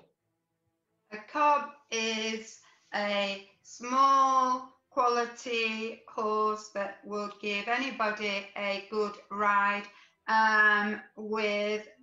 When we talk about the lightweights and the heavyweights, obviously not bigger than 15.1, and there's no height limit for the maxes. I think we're looking at something that stands square, that is deep, but still has the quality. I had a fabulous cob called Bomber. And the only reason that we had a cobs when we were hunting in Cornwall with the South Cornwall, now the Forborough, is because you needed a little horse that was sure-footed to get you up and over the banks, in and out the trees, over the rocks on the beach, and he was amazing. Hated pigs, but he was absolutely amazing. And some of the country up on Bodmin Moor was full of pigs, and we didn't like hunting up there very much. But cobs have got to be sure-footed. They've got to be an armchair, haven't they? Yes, yeah. I was fortunate enough to hunt a little cob called Dundee, and it was absolutely fantastic, everything that you said. And I jumped everything on him. But if there was a big open ditch or a hedge with a ditch on the other side, I always just wondered whether he did have enough scope, and he did. But I used to sort of ride into those hedges thinking, I hope there's not a big ditch at the other side. But he was super, exactly like you said. He wasn't the best show cob, but it was super to hunt. I hunted him for 2 whole seasons with the Holcomb. Well, and I'll tell you what was so unique about Bomber was he was so sure-footed when you popped over a Cornish bank and then you're jumping into the road and you're thinking, oh my God, his knees are going to go. And then suddenly he'd pick up and he'd be on the other side with you hanging out the back door. But it was fantastic. And I think that the cobs have really maintained their stamp, and that is very, very good to see, isn't it? I mean, there was an indication that people would just hog a big, thick hunter maybe 10, 15 years ago, but they've come back in quality in spades now, haven't they? Yes, yeah. I think the maxi cob at one stage, I think that was in danger of sort of losing the type, but I think now there's definitely a maxi cob sort of type. Like you say, they're no longer, hopefully, bigger horses that have been hogged, or lightweights or heavyweights that have sort of grown out of, been measured out. I think they've really established a type. They certainly have. And the maxi cob, Nigel, what's that been with us now for 10 years? And everybody said, oh, you can't have that. But actually, it's like anything. Everything has to evolve a bit, doesn't it? Yeah, I think I agree with Anne and yourself. It's the one class that they've managed the cobs to have remained consistent. And then the maxi cobs was introduced, which was a godsend because there was too many big ones in the lightweights and heavyweights, wasn't there, Anne? Yes. They needed their own class. And it's very, very popular, especially with the amateurs, because, once a day they could afford a cob that had outgrown, and then they'd do the riding clubs, things like that. Now they have the class of their own. And yeah, I just love the cobs, and I have a very simple way of describing a cob regarding type, and that is something that you and I can get on, Nick, still, and enjoy yourselves. I'm obviously in the lightweight category, you would be in the heavyweights, but you know, I just say, look at me and Nick, and just think of a horse that we could get on and come back safely. It was always the horse that the vicar would ride round his parish on a Sunday afternoon, wasn't it? That's the cob. And actually, one that you would ride round, and probably me after a liquid lunch after socialising and get back home safely. Well, that was after the vicar had drunk all the communion wine. Okay, so now we come on to the cobs. Thank you very much to Horses Inside Out. In 10th place, well done to Nikki Randalls, don't know where her head's gone, and Egypt. In 9th place, lovely picture of that, over a cross-country fence out hunting, Sarah Henderson and Marlowe. 24 years of age Marlowe is. Isn't that fantastic? In 8th place, Rachel Robson and More Than Words. True all-rounder, that one. In 7th place, 7th is Lily Gibbs and Charles. Nicest chap you'd ever want to meet, and lovely, you know, big thick neck. In 6th place, Jessica Downham and Sky's the Limit. Only been broken for 2 years. In 5th place, Zoe Tennant, Zoe and Cobb in the Hood, qualified for the Horse of the Year show as a lightweight on 7 occasions. In 5th place is Rachel Robson, Rachel and Randallstown Silverstone. And now we come to the top 3. And you are the Cobb Supremo in the world. Well done indeed. In 3rd place, Jodie English and Joanne Tomlinson's Rathnagrew Tom. Right. This is a nice cob. It's got, first of all, I think it's very, its head and neck are set on very well. It's looking through its bridle. It's not sort of thick through its throat, which quite a lot of them sort of are. It's nice, it's short, it's deep, and it's a very nice photograph. Well done indeed, nice in 3rd place. I can't obviously see him moving, but it looks good, and it's not too fat either. 2nd place is Nina Armstrong-Finlay, Nina and Miramax. The Maxi Cob bought him as a hireling in Ireland. Look at that. On we go. Here's a prick, Nigel. Yeah, I mean, this actually, funnily enough, on Sunday won my Maxi Cob class at the British Show Horse Show Autumn Gala Show at Arena UK. But this is taken when it won the... Would that be one of the outside rings at Hickstead? Because it won the international. Yes, I think it probably is. Yes. Yeah. Yeah, it is. For sure, yes, it is. Yeah, but he's a lovely pattern, you know, and he's been a good servant, and you can see him just taking hold of it, and he can really gallop. So, yeah, he's a lovely stamper Maxi Cob, and I just love him to be. He's one of my favourites, so, yeah. Well done. Well done to Nina and Miramax. But your winner, also taken at Hickstead, it's Izzy Mears and Brookdale Limited Edition. Twice winners at the Royal Windsor, twice at the Royal International Horse Show, Cheshire County, and of course up in Harrogate at the Great Yorkshire. Izzy Mears, Isabella Mears, and Brookdale Limited Edition. Anne? Well, this is a cob I'd certainly like to own and to take home. And I mean, that photograph says it all. I mean, he's just fabulous. You look at his step there, you look at everything about him, and he is just fabulous and beautifully turned out. It's a beautiful ride. It's beautifully mannered, and yes, I think I'd like to own him. Have you ridden him? I have ridden him. I've ridden him, and I have judged him, and he's a delight, an absolute delight. great Yorkshire side saddle as well. So that was very nice. Well done.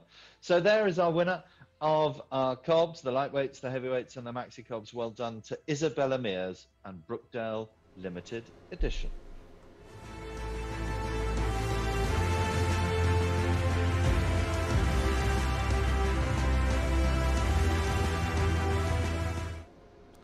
Well, and another amazing competition there. Congratulations to everyone who has been involved. And, you know, well done messages already flooding in on Facebook Live. Danielle Heath says, well done, Izzy. Karen Parish, stunning winner. You are very right there, Karen. Johnny English says, wow, third for me and our boy. So proud of him and what we've achieved as amateurs. Thank you for the lovely comments. Well, they're so well deserved, Jodie. That is just a stunning, stunning cob. Aren't cobs great? They really can turn their hoof to anything. Nina says, lovely cobs. Sarah Henderson, so proud of my cobby. Sadly, he left us recently, so this truly was his last hurrah. Sarah, so sorry to hear that, but glad you could be involved and he could be involved and remembered here at Virtual Windsor. Keep those messages coming in. Don't forget the RDA, that spectacular competition involved with them and the dressage still to come. We've got the championship to come. We've got a masterclass with William Whitaker to bring you as well. So much to enjoy here. Let's send it back over to Nick Brooks-Ward, shall we, as we continue on with our showing competitions.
Good afternoon, everybody, and welcome to Virtual Royal Windsor, the autumn series in 2020, which has been an unprecedented year.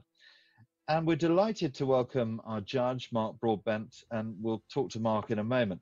But our very grateful thanks indeed to the Carriage Association of America. It is the oldest and the largest organization devoted to the preservation, restoration, the use and study of horse-drawn vehicles. They were founded pretty much the same time as the British Driving Society back in 1960, and there are members across the United States and in very many other countries. And they're great supporters of the Royal Windsor Horse Show with their fabulous tent at the International Driving Grand Prix. So good afternoon. Welcome to our super judge, Mark Broadbent. He's had the honour of judging these from his base in Devon, from the Phoenix Carriage's base down in Devon. And Mark, we've just been chatting off air. You've got a very special year coming up next year, and you are actually the president of the coaching club. So we can't wish for anybody better. Mark, tell us about next year, 2021. Yes, that's correct. 2021 is the 150th anniversary of the coaching club, which was started or had its first meet in 1871. So we're looking forward to try and make all our meets next year a little bit special, a little bit of a celebration. And yes, roll on next year. It's going to be very exciting. The coaching club. What actually is the coaching club to those uninitiated that are watching at home? Well, the coaching club, as I say, founded in 1871 at a time when coaching was being forgotten. In its heyday, yeah. Railways had put the coaches and the road coaches and the mail coaches out of business, and there was a serious belief that all the skills associated with four-in-hand driving, coaching, and all the associated businesses, which there are many, all those skills and traditions will be lost, coupled with the fact that driving four in hand had become a very sporting thing to do. So you had the advent of and the growth of various clubs to keep these traditions going. Enthusiasts who had the time and the money to keep coaches on the road, and some did that. Some put road coaches back on the road, what we call the coaching revival era, and others had their coach builders make private coaches, and they would go to sporting occasions, meets. Like Royal Ascot, for example, the coaching club still has its own enclosure at Royal Ascot, which it has had since 1871, and we keep that tradition going.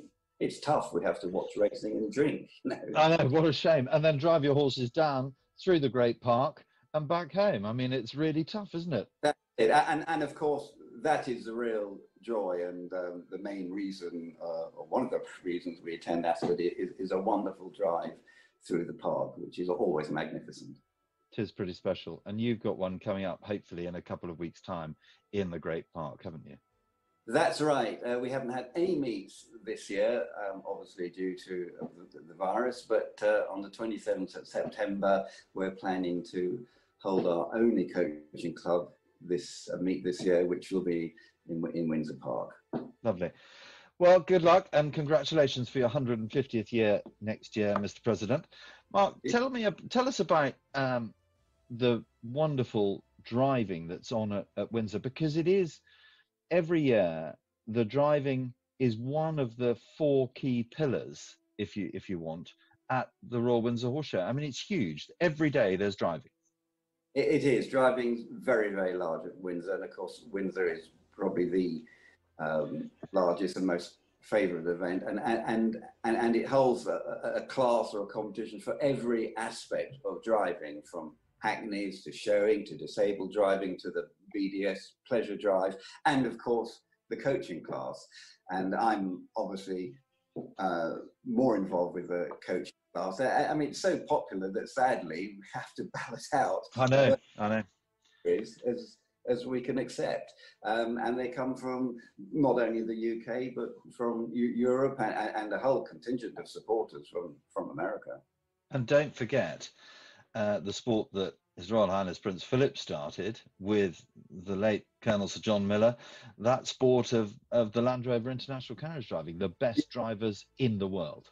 That's right. That is most impressive and become a huge event. It's almost a standalone event at Windsor, and it draws huge crowds and competitors from all over Europe and the top drivers, world championships, and it's just a fantastic event. Yes, and of course now I think the last 2 years Windsor's hosted some of the extreme driving, which is the obstacles in arena, which is I suppose the nearest thing you'd get to chariot racing, which in those days drew huge crowds as well. It certainly did. And Mark, you make carriages down in Devon at Phoenix Carriages. These new modern cross-country international vehicles are extraordinary. They are Formula One, aren't they? They are. I mean, we still call them carriages because they're pulled by horses. They're not. But that's really where it ends. They're very technically advanced, disc brakes all round, delayed steering, sprung poles. On our latest range are all independently sprung. It is a different game really, as opposed to the more traditional carriage making, which we do as well. But it's become quite a large business. Oh, it's huge, isn't it? So, Mark, shall we go from the modern day era to the more traditional era, which you, thanks to the Carriage Association of America, have had the pleasure of judging? And we were saying earlier, it must have been very difficult for you because you are such a hands-on judge. You look at them going out on a drive, doing their individual stand shows, but judging these from a photo, it must have been quite difficult, mustn't it? It is difficult. And very, very different. When one's in the field judging, you make your decision. You see the horses moving, and when when you look at a photograph, you sort of come back to it, which you can't do when you're jogging in a field, and come back to it again and look at all the real detail.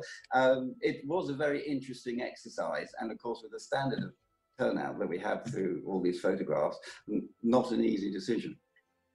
Not an easy decision. So should we go down the top 10? In 10th place, good entry in this private driving, was Julie Elliott, Julie with GWM Duchess of Monaco.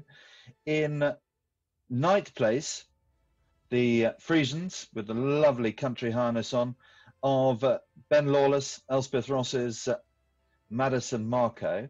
8th place, certainly one of Mark's favourites, that picture taken at the Royal County of Berkshire show, the lovely private drag with the Gelderlanders of, and the ladies class that they have there on the Sunday morning, Antonia Gallop and Brickle Black Supreme.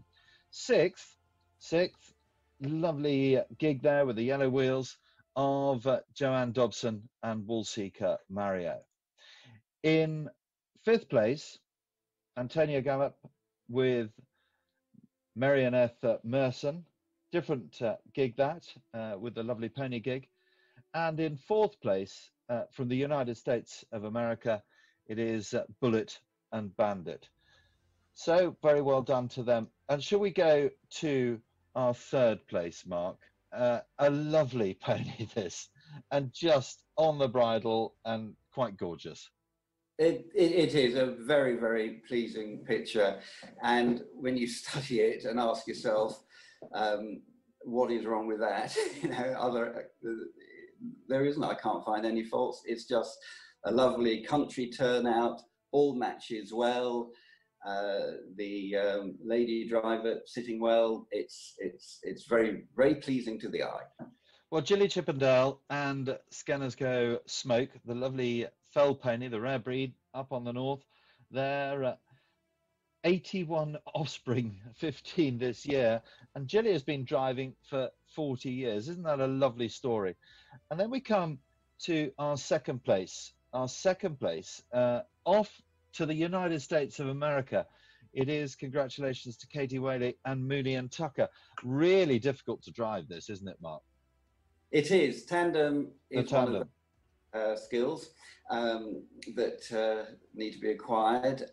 Very sporting to drive, very exciting to drive a tandem. I'm a very keen tandem driver, so I know what she'd be going through. And I'd just like to say at this point, I believe that if you compete with a tandem or present yourself in a class with a tandem, you're saying I can drive tandem, so I expect it to be right. It doesn't automatically mean, in my book, because you have a tandem or you're driving two, you're going to be placed above a single. You know, it's still got to be right what you present.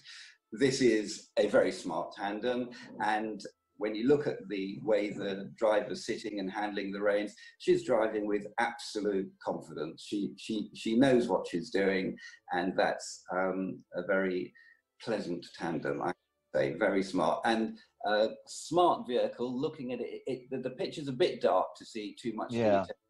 I'd say that's a Stanhope gig. The shafts run as one, completely around the back of the vehicle. They come around the back, yeah. Yeah, very, very sought after vehicle. Very, very smart turnout, yeah. And Mooney and Tucker, well, they're lovely to see the Welsh section Bs competing, but Katie Whaley, the driver, has actually won the pony pairs at Windsor, so that's pretty special as well. I've got to ask you, many congratulations to them there in a second. I've got to ask you, Mark, how difficult is it to drive a tandem with a leader in front and the wheeler behind, to keep them straight? Because actually, as you've been saying, that's what you're looking for.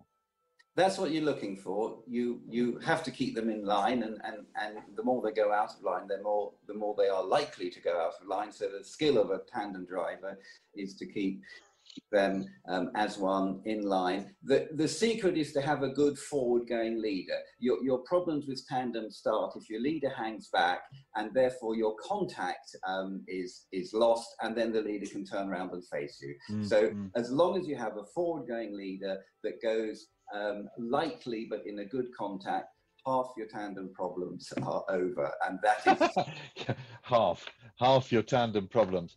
So now we come to the winner, and I'm very grateful, thanks to the Carriage Association of America for bringing this. This is a tremendous picture, and it is the Cribbs, the famous Cribbs, the funeral directors, and well done to a man who learned his craft in the Royal Mews, to Kevin Hutchinson with the lovely Frisians, Harry and Robbie. A beautiful picture. There's nothing wrong with that turnout. I like it, obviously. I put it first. I will say it was a very difficult decision because I did like the tandem as well. But when you look at this picture, it's just my sort of turnout. I love the vehicle, a good classic dog cart, absolutely very well, just very, very smart. Can I just stop you there, Mark? Because many people who are watching this will have not a clue what a dog cart is. You see the flap down. Do you want to describe it? The little terrier would sit underneath. Yes, that's right. A dog cart is basically a sporting vehicle. Originally, you would put your dogs in the back, hence the slatted, the louvered sides, go to sporting occasions. But rather like your Range Rover today, they then became a fashionable car, whether you went to a sporting occasion or not. And you had all sorts of sizes and shapes of dog carts, but they were considered a smart vehicle, a formal vehicle, your groom's face back, having the drop-down tailgate for the groom's feet and the groom's facing back makes it quite a sort of formal attire, and that's what depicts a dog cart. If the grooms are facing forward, it wouldn't be a dog cart, it'd be a phaeton. Yeah, be a phaeton.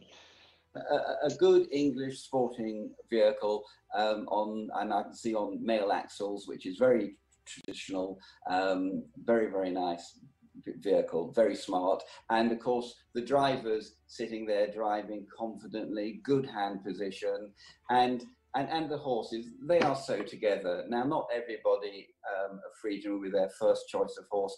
I like them, but my horses aren't Frisians. They're, of course, the world's best for funerals, but they look so smart here, don't they? They're absolutely together. They're on plain cheek. They're not giving the driver a hard time. He's just enjoying a drive with a very, very correct turnout. What more could one want? What more can one want? That is the complete picture of driving. That's how I see it, isn't it? Yeah. And so very well done. The winner of our virtual autumn series of the Royal Windsor and the private driving is Kevin Hutchinson's with the Cribbs, Harry and Robbie, the lovely Frisians. Mark, thank you so much. I know you've had a lot of pleasure judging these. We look forward to welcoming you all back to Windsor in 2021, particularly on the Friday when you can go off for your 8-mile drive around the Great Park and celebrate the 150th anniversary of the Coaching Club. Hope you've enjoyed it. I have indeed, and we look forward to Windsor. We were sadly missed this year. And have great fun at the end of the month with your one and only meet of the Coaching Club. Well, Broadbent, thank you so much indeed. Thank you. Well, many congratulations there to Kevin. Great pony, great horse, great Frisians. And Grace is saying that as well. She actually says lovely fries, but I think she means Frisians. Either that or she's having a great lunch at the moment. Good to have you with us still, Grace. Thanks for getting in touch. Jilly says, wow, thank you for third place. Such kind words. Hi to Bill. He says he's honoured that Bullet and Bandit placed fourth in the Virtual Windsor show. Very excited here in the States to have these wonderful horses recognised. Well, Bill, it's just great to have you with us because, you know, we've had entries from literally all over the world. Over 1,000 entries in total coming forward. And I know a lot of people online as well waiting for the RDA. That's going to be a huge part of today. We're going to have their dressage competition in full coming up in about 15 minutes time. We've got some shopping on the way. First though, let's make some more memories as we go to our first championship, and it is a championship for the show horses.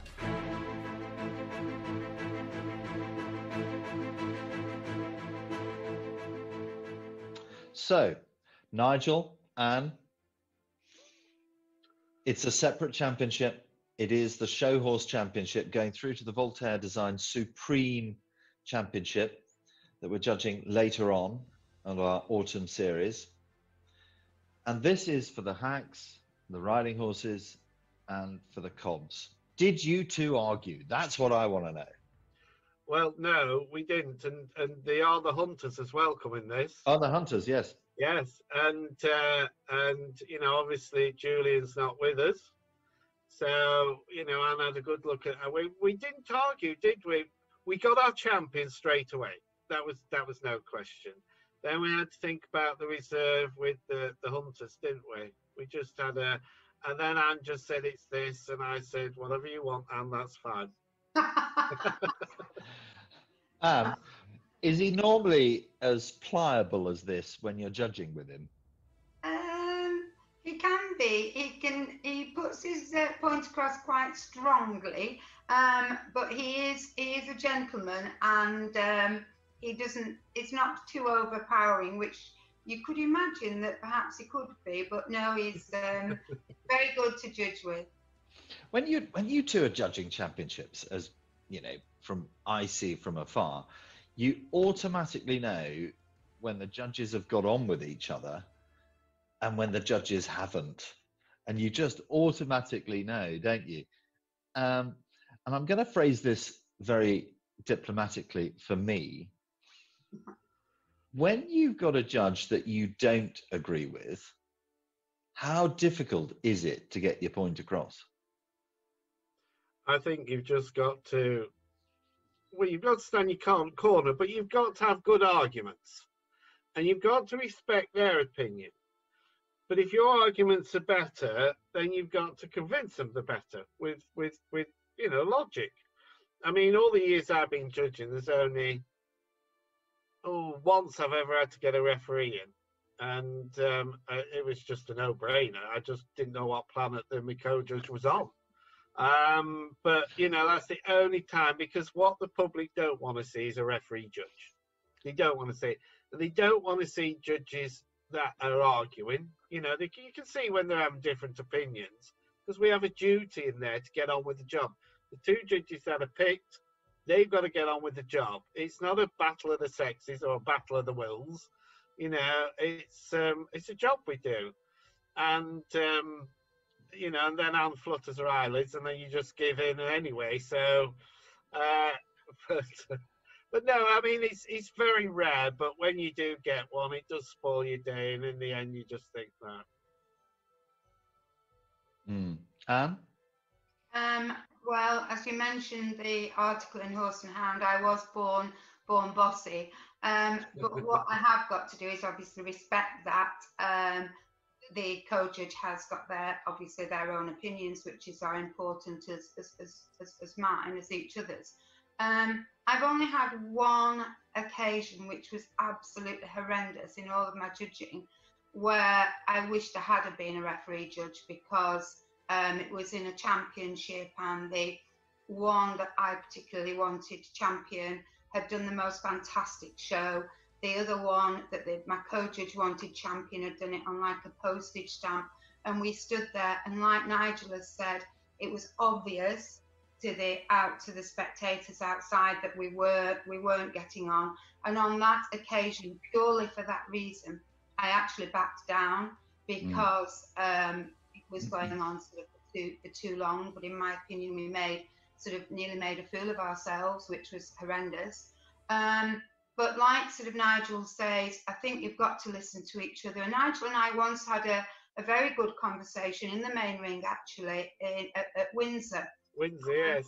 It was in a championship, and afterwards Nigel sort of asked me why I'd gone for the one that I had championed, and I said, at the end of the day, my father always used to say, if you are undecided, think about it in terms of money.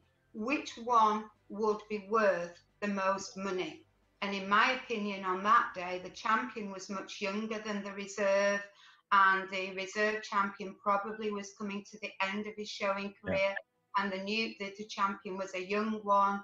And I just thought to myself, well, that actually would be worth more money, and that was the deciding sort of factor, which was quite an interesting conversation, wasn't it, Nigel? It was, and your father was a great horseman, a great horse dealer, And, you know, that if you can't decide, you know, a stockman will always say value. And at the end of the day, we're judging stock. You know, you can't get away from that.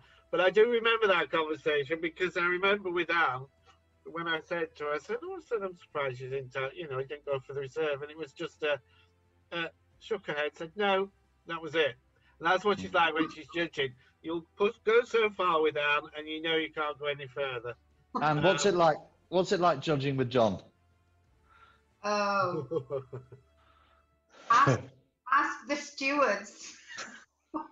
For those of you who don't know, John is also a very respected show judge, and I've seen these two have a little argument in the ring. But anyway, he was never going to judge with me again. Put it that way. John does as he's told, I think. I think so. Now let's go through to the Show Horse Championship. You said it was easy. I'm sure it wasn't. I'm really sure it wasn't. The hunters, the hacks, the riding horses, and the cobs. And Nigel, I'll come to your reserve first. The reserve is Danielle Heath and Times Square the third from the riding horses. Yes, I mean, we both agreed. The most lovely pattern of a riding horse. It represents it so well. It's a great photograph. You know, even though we don't know when we're judging, or we don't take into account its record, you know, it's a great advert for this category. And when you judge at a championship, you have to take that into consideration, don't you, Anne? You know, you're looking for a horse that represents that class. How good is it in that class? And this is a very, very high class animal and beautifully ridden. Danielle Heath looks good on any animal, and she's one of our top show riders, and the whole picture is just fantastic. And our champion, well, Anne, I'll let you describe this one, because the champion is the cob of Isabella Mears and Brookdale Limited Edition.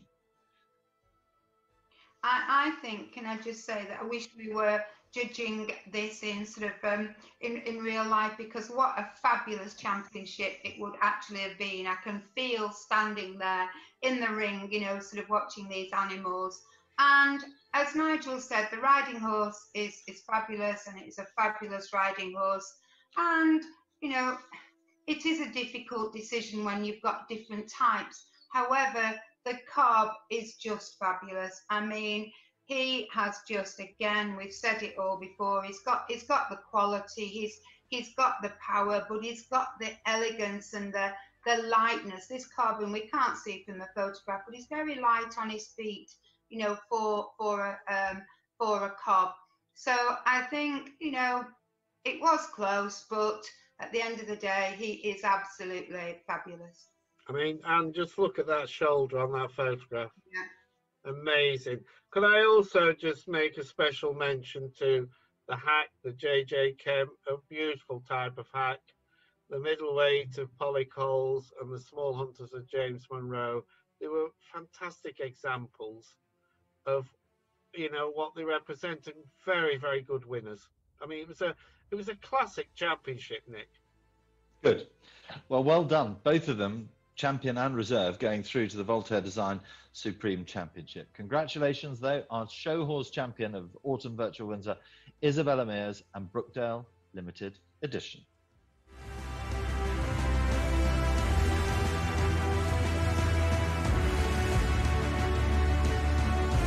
Well, I'm guessing somewhere, wherever she is going to be absolutely cheering at the moment. Congratulations to them. They are crowned our first champion for the Autumn Series here at Virtual Windsor. Chloe Hibbert says, well, all watching from Great Britain again. Good to have you with us, Chloe. Isabel Mears says, thank you so much. Congratulations once again. Grace Atkins says, stunning champion. Well deserved. Keep these comments coming. If you've got any well done messages, any good luck messages, send them in. Now, did you know, and I know you won't want me to mention this, but it is just 91 days till Christmas. Where's the year gone? I spent most of it inside watching Netflix. But it is 91 days till Christmas. It's never too early to start your Christmas shopping, and luckily, throughout this autumn series of Virtual Windsor, we are going to be giving you a chance to indulge, to get to see some of the vendors you would see if you were walking behind the Castle Arena down that expanse of retail therapy, food and drink. And today, it's all about jewellery and all about fashion. As my wife would say, I know nothing about fashion, so I'm going to stop talking about it. Let's do it. Let's get our first virtual shopping fix here at the autumn series of Virtual Windsor.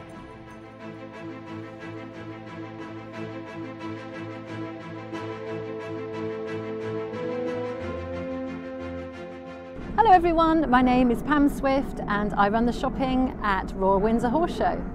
Once again, we're back with a Virtual Windsor, this time with the Autumn series, and we have a bunch of shopping fixes to show you over the next couple of days, so I hope you enjoy. Today we're going to take a look at the Jewellery and Fashion Quarter.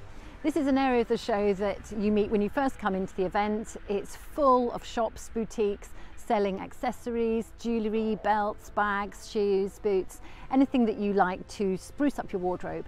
So do take a look, I'm sure you'll find something to suit you. Hi, I'm Sally Jones and my company is Silver Pink. Today what I thought I'd do is just literally show you the things that I would have been bringing, or a few of them, starting with this lovely iconic cardigan that I've got on. I design and manufacture everything that you see and everything that's on my website, so it's all unique and original to me. This was probably one of our first cardigans. It's cashmere and wool. It has a lovely upstanding collar. It's completely unique because it's got this lovely hand crochet effect down the side. It's a sort of a coat cardigan. It's unique, it's iconic. It's worn brilliantly just with a plain t-shirt underneath, pair of trousers. Always put a belt with it because it gives it that lovely V shape, which is quite flattering. We always have this cardigan in.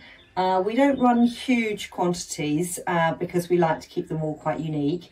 But the next two colours that we'll be having in will be this lovely lilac and this navy blue. A perfect piece for every day, dress it up, dress it down. Price range, they're £159. So that's just one of the things we thought we'd show you to begin with. I'm going to do a few more clips and tell you a little bit more about what I do. Hi everyone, so me again. So this time we wanted to show you something that is absolutely brand new to us. I designed them, had the idea last year, nothing original insofar as it's a shirt dress, but the prints are original to us, and we thought we just fell in love with it and just thought it would be a great addition to what we're already doing. So this shirt, at the moment, we've just got it in this one print. Very easy, 100% viscose. It's got a lovely little tie, but you don't have to use the tie. You can actually use your own leather belt, or not at all. You can obviously wear it open. It looks lovely with a pair of wedges on, which we will be doing as well, but equally great with just a pair of nice easy pumps. It's super versatile. It's got a tiny little slit at the side. It's got two pockets and an easy collar. I absolutely love it. It's 100% viscose. It irons like a dream, although I have to say, because it's viscose, you can drip dry them. If you want to change the look of it, we've also brought in some of these chunky knit jumpers. These are absolutely fabulous, 100% UK cotton, which I think is just another lovely look to something that's just a little bit easy to wear during the day with a pair of pumps, and obviously with the weather dependent, can give you a little bit more comfort. Throw it around your shoulders or just keep it loose. I love this ecru colour, it's absolutely fab. I hope you enjoy what we're trying to do, and we'll keep posting some more things on our website as well. Sorry we've missed you this year. It's a great shame, but we have to thank all the organisers for the tremendous work in putting this together. So we will see you next year. Come and have a look out for me. Bye. Hi everyone, I'm Rosalie from Timothy Fox. I'm designer and owner of Timothy Fox Clothing. Exceptionally eccentric tweed is what we specialise in, as well as some very beautiful tweed accessories and homewares. This is our Trinity Jacket. It's available in 3 different tweeds, and it's shown here in our Harmony tweed. You can spot it just behind that jacket there as well in our Duchess tweed, That is teamed with a burgundy sort of winey corduroy, which is really, really smart. Now, the lovely thing about the Trinity Jacket is the way it's shaped. All our jackets, when I design anything, is to try and create a really beautiful silhouette. Now, the nice thing about our Trinity Jacket is the way you can actually personalise almost the way you wear the front. You can see here the way it's done up with all its gold military buttons across your chest here.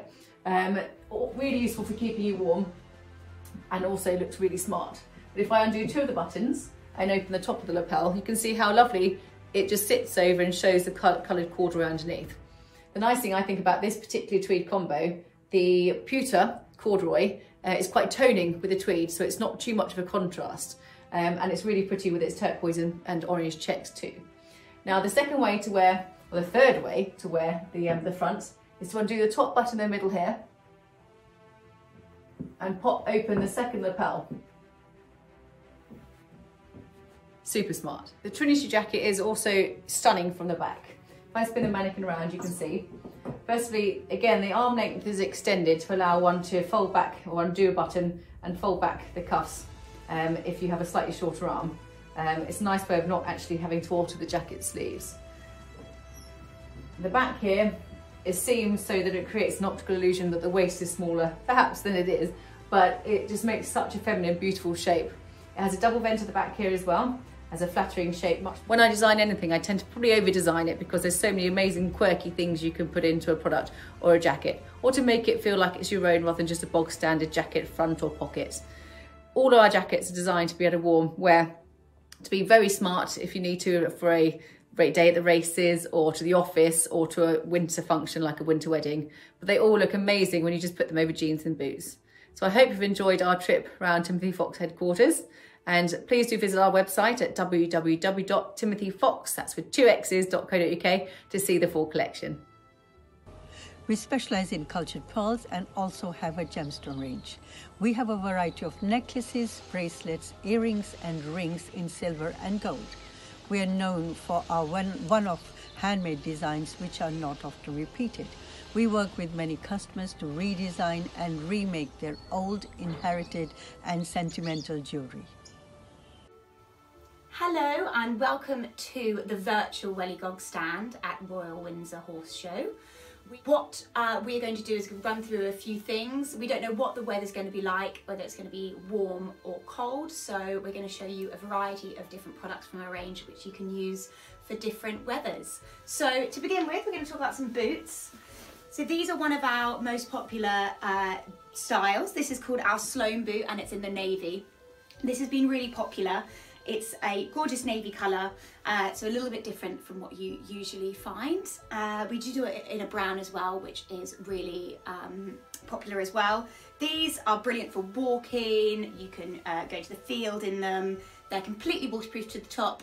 They've got a really cosy antibacterial membrane, which is breathable, and they wash and care for really well. They are available online at £220. But bear in mind, we have a voucher with Windsor this year, which gives you 20% off, so make sure you use that. We also have a variety of different styles of boots online, from fashion boots to other waterproof boots. So go and check those out in loads of different colours as well. Now, if it's rainy, we are going to talk you through our Padita Coat, which is a completely waterproof rain jacket. It's one of the styles we're most well known for, and this is a gorgeous jacket because it's got a lovely back which you can bring in, so it's very tailored and it's based on the Edwardian riding jacket. And this here in the olden days would have been your corset, and this drop down would have gone over your saddle, so it's ideal for riding in or walking. It's got a double zip, so you can drive in it and you don't have to take it off. It's got a detachable hood as well, and which is on a popper system.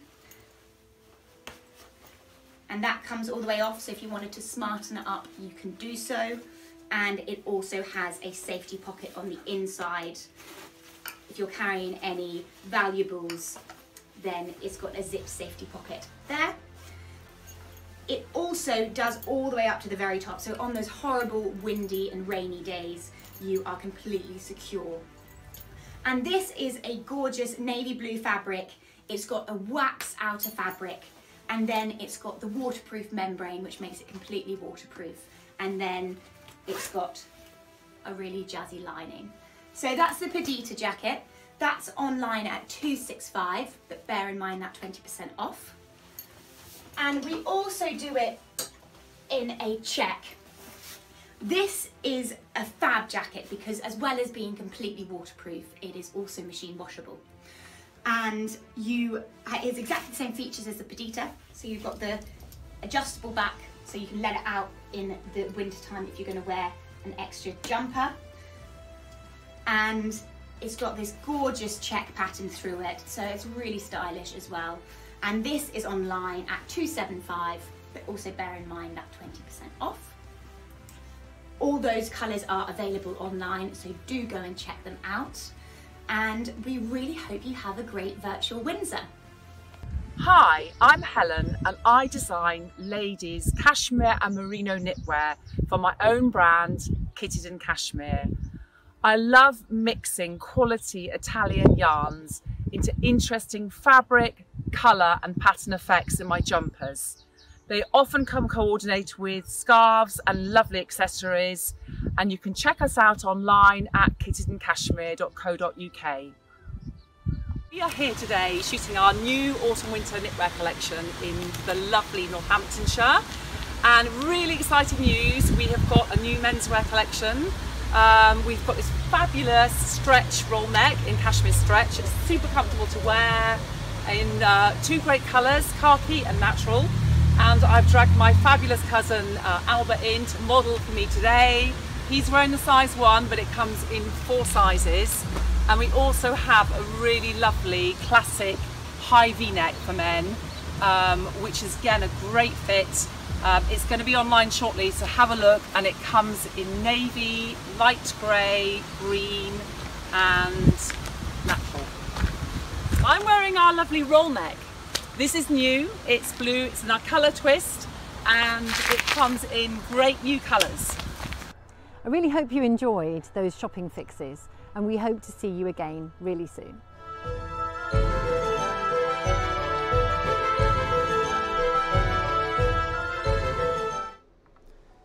Well, more shopping to come tomorrow, and we'll be taking another little look a bit further down at the Royal Windsor Shopping Village, and we'll tell you what's coming up there tomorrow a little bit later on.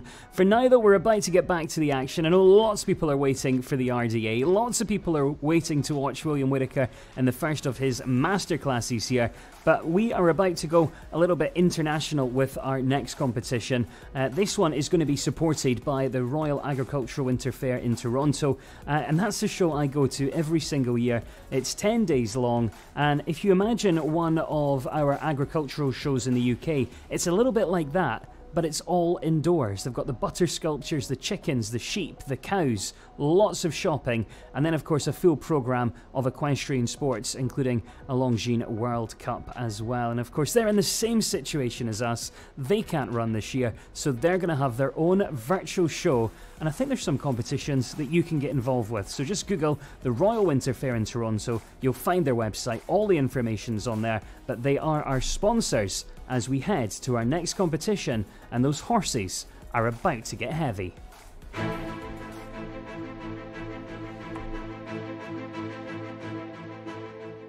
Good afternoon, everybody, and welcome to the Royal Windsor Horse Show 2020 Virtual Autumn Series. And we're delighted to have the tremendous support of the Royal Agricultural Winter Fair in Toronto, the most famous of horse shows in Canada. And as we were saying off air, one of the great shows that shows literally everything there is about the world of the horse. And delighted that I'm joined by Christine Rupke, the Director of Equestrian and Breed Sport, and by Steve Gregg. Steve, who's had the unenviable task of judging these entries, the Vice President of the Canadian Clydesdale Horse Society. Have I got your title right, Steve? Yes, yep, that's right. Marvellous. Christine, if I can talk to you, because you know, the Royal Horse Show is pretty much in the same position as the Royal Windsor Horse Show, in the fact that in these unprecedented times, you've had to go virtual. How are your plans going? The plans are going really, really well. We're moving forward. As you know, the Royal Agricultural Winter Fair operates over 10 days, and we felt that was a lot of content to fill, and it's very hard to capture the ambiance and this atmosphere that the Royal is. So what we've done is we're condensing our program to 5 days and coming up with the more educational component, agricultural focused, and international athlete focused as well. That's great. And you were telling me that you're going to do some interaction with the school children. We are. Actually, we're working on some educational programs with the school children. One of the things we're renowned for is our school group. We'll get between 16 and 22,000 children per year through our gates. So we still wanted to make sure that they have something in it for them. Particularly important this year during COVID, when much of our learning will be online. So we've really developed a fulsome online program for the children. That's fantastic. And you're obviously going to run highlights of what the Royal Horse Show is all about throughout the 5 days. What is your favourite part of those 10 days every November? The Saturday evening, once the Longines FEI World Cup qualifier is complete, that's our marquee event, and there's a lot of pressure into ensuring it's given the due what it's meant, it's due, because it's such an important event for us, and it is our marquee event. So once that event is complete and the last horse walks out of the ring and the presentations are complete, I can breathe a full sigh of relief after that. And I was telling you earlier that a great friend of mine is Nick Skelton, who has won that famous Grand Prix on 5 occasions, I think. And he says that apart from Windsor and Olympia, it is actually his favourite ever show in the world. He keeps saying, you've got to get there, you've got to get to Toronto, you've got to get to Toronto. I said, well, they haven't asked me yet. But there we are. But well done. And thank you so much for your support. And Steve, really great to have you with us. I appreciate the opportunity. And how is the Clydesdale scene, the heavy horse scene in Canada? In general, pretty good. I mean, this year things are a little quieter and slower, obviously, because of the situation. There is still horses moving, and people, they're planning another World Clydesdale show here next year in Brandon, Manitoba. So, I mean, people are looking forward to that and building towards that. So, I mean, hopefully by next year we're showing horses on a regular basis again, and everything can happen. And then, you know, to keep everything rolling, we need the horse shows to make everything go around in the breed for sure. And what makes the Clydesdales so popular in Canada? Well, I guess because I have them, I'd like to say they're about the nicest horse there is, but I'm not sure. There's tell that to a shaman, Steve. Yeah, exactly. But they are, I mean, they're a very versatile horse. I mean, there's a lot of different ways to go with them, whether it's pleasure and showing sixes or breeding end of it. I mean, we're fortunate that a lot of families have kept a lot of interest and kept the breed alive, I guess, really. Absolutely brilliant. I mean, one of the great sites that we have over here is either at the Royal Highland or at the Great Yorkshire, two of the great showing areas, showing arenas. And last year, I think it was 21 teams of Clydesdales in the trade turnouts, and that was a phenomenal sight. And then we went one better at the Great Yorkshire and had nearly 30, and it was absolutely fabulous to see. And we were talking earlier about the differences that are now coming into it. I mean, you've had the cart classes, the two-wheel cart classes, for as long as, well, since man was a boy, because it originated in North America. But the ridden heavy horse classes are certainly gaining popularity, and from where I sit in the commentary box most days, it gives another opportunity for the heavy horses. Yeah, certainly it does. Certainly it does, and it's getting more popular here all the time. And it's a great avenue for them. I think the Clydesdales, well, maybe any of the draft breeds, but the Clydesdales too are they adapt to it very well. I mean, their nature is of that they take to. It doesn't take a lot of training to get them fairly handy, you know. So. No, it doesn't. And nowadays they are actually going on the right leg, which always helps, doesn't it? Yeah, exactly. I mean, when they first came out, I'm thinking, oh, I don't think I'd be wanting to ride that. But now it's getting very popular over here. So shall we go down? And what I'll do, if you don't mind, is go down 10 to 3, 10 to 4, and then we'll go through your top 3. Okay. Yeah, I haven't got the pictures again in front of me here, but I'll try to remember them the best I can anyway. Well, you can remember them. I can promise you that much. There was good entry. Some 30 came forward. And in 10th place was one of the ridden horses. That was Jamie Bradbury with the Shire, with Mileway Sir Frankie. That picture taken at the Royal Norfolk Show. 9th place, Michelle and Holly Butterworth's and Tom Partridge's Leverton Leon. Lovely Shire stallion there. In 8th place, the first of the Clydes, Alan Mateer with Clarabelle Lady Bella. In 7th, the famous Bromford prefix, or certainly famous over here, with Sean and Mike Harris's Bromford Lady May, shown in hand. In 6th place, 6th was Alice Reynolds, Alice and Scarborough Belter. And in 5th place was another of the Bromford prefixes, Mike Harris and Sean Harris's Bromford Supreme. So then we go to the top 4, and the 4th, it's lovely to see this, the famous Flemish Blacks, or the Frisians. Steve, can you talk us through that? Dan Kitson and T. Londell, the Frisian horse, really powerful animal, great draft horses. Yes, they are. I mean, there's not a lot here in Ontario where we are, but a few. And I mean, they have been on occasion at the Royal Winter Fair in Toronto quite often. And I mean, I've always been impressed with them. They're a very classy animal, and that one in particular appeared to be the part. I mean, it's a little different judging in this, since we don't see the move, we don't get to walk around. You've seen this one before, also shown in hand, but third, this time ridden, the lovely Shire of Bromford Supreme and Sean Harris. And that, to me, Steve, I know you can't see it where you are at the moment, having just fed your wonderful Clydesdales out there, but that was a real picture, standing 4 square and looking the real picture. Yeah, it did. Yeah, it was very attractive, for sure. I felt the top 3 horses were very equal, I think, type animals. Like they all looked like there was an exceptional amount of good points about them. But obviously, you just got to place them. So that's where I felt they went anyway. So.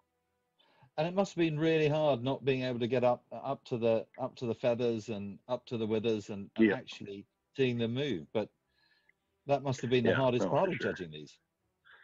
It is. I mean, it leaves it that it's got to be stressed that that's how it was judged, strictly from pictures, because the people that actually are around the horses and know them, they may say, well, why would that horse beat that one if you had seen them move or seen them stand, if they stand correctly and all that. So, which I'm just guessing at some of that it's similar or or whatever between those horses. So.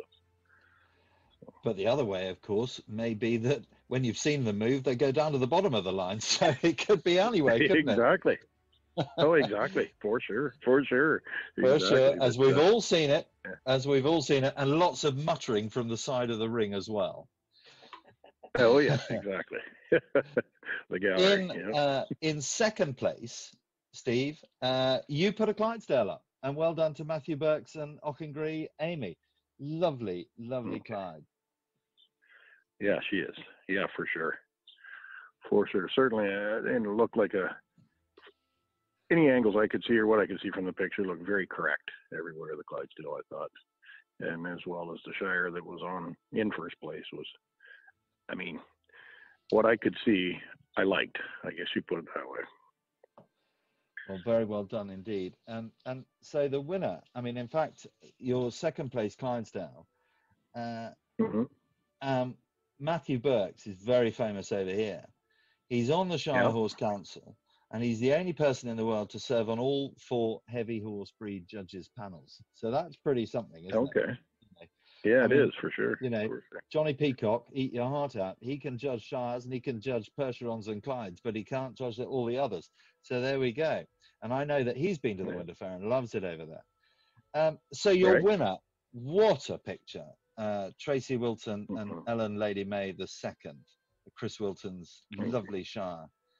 And, you know, the 9-year-old and in hand and under saddle, and also does a bit of dressage as well.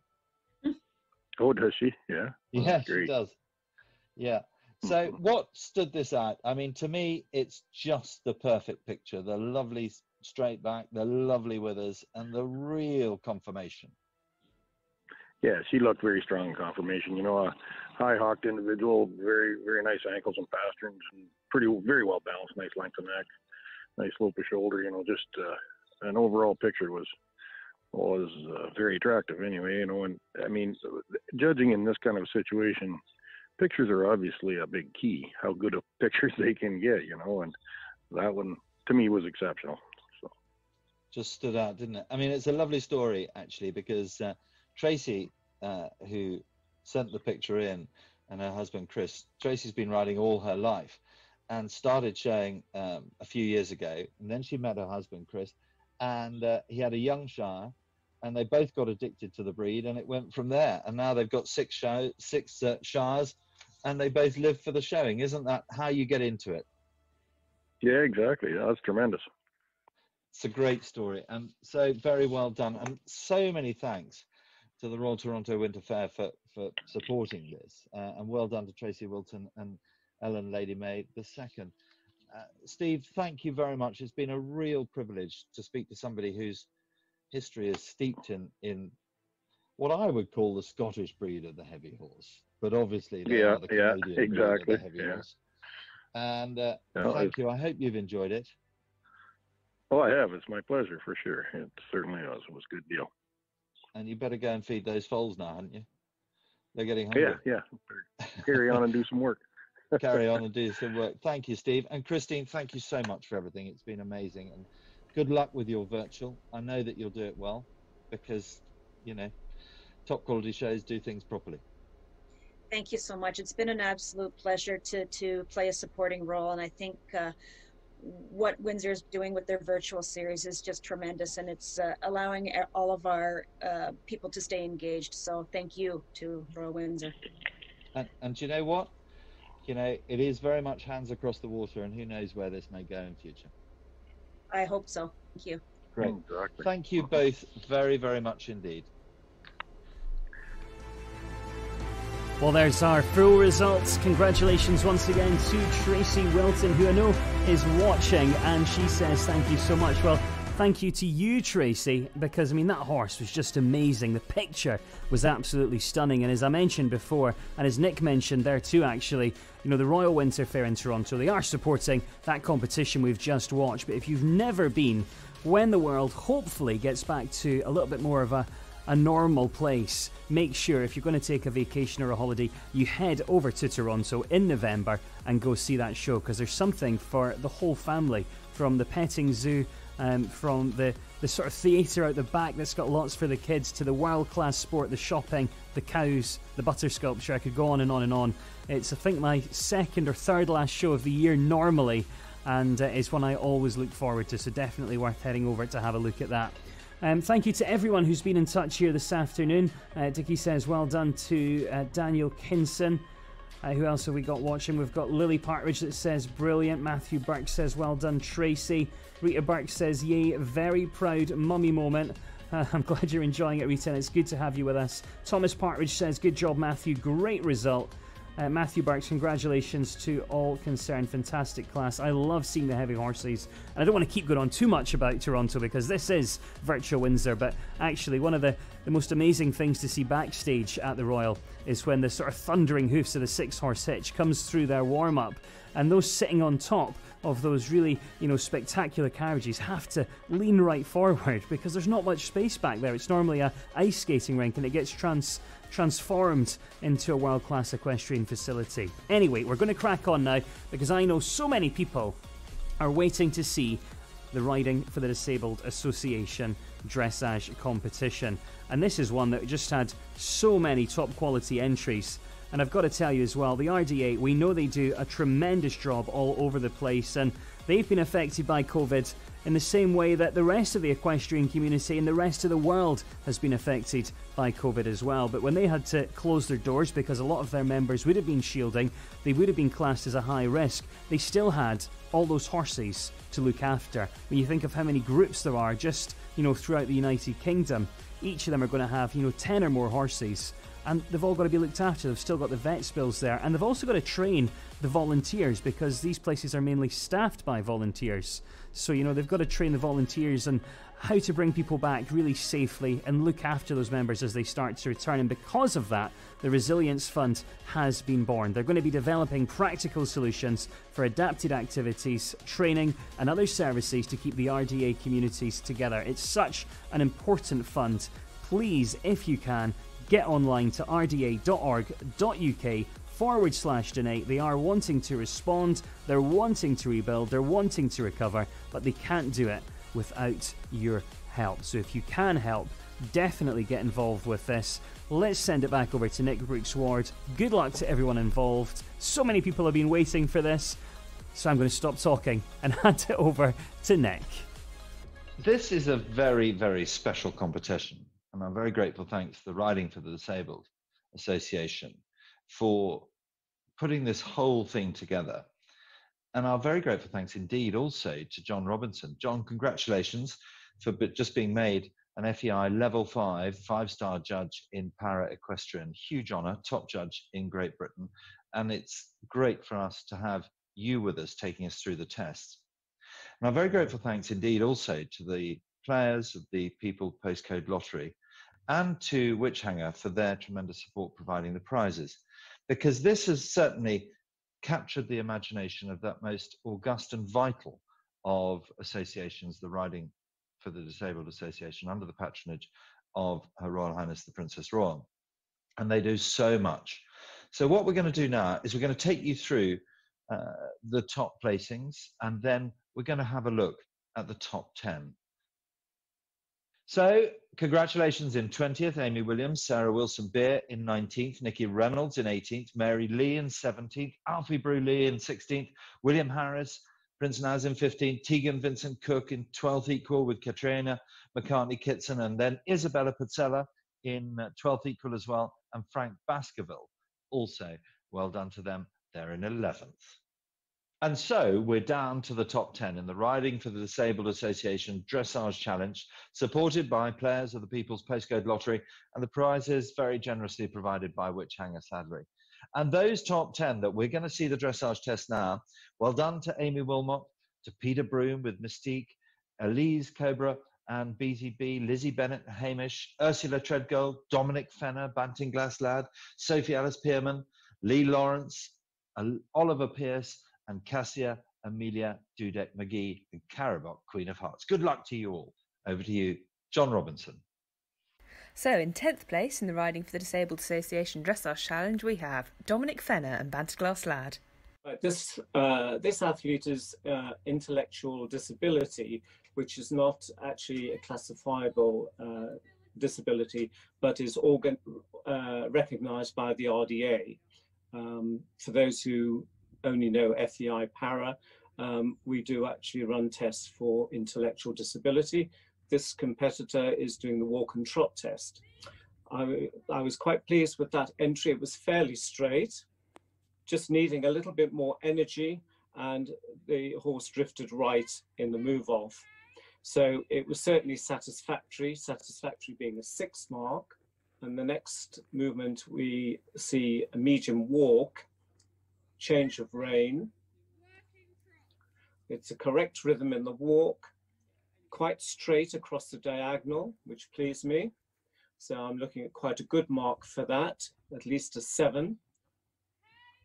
And X, they had to go into trot. That for me was an obedient transition. My observation though is that the horse could be rounder, so we couldn't give a 7 for that. We'd be a little bit lower. And then the competitor goes on to a circle.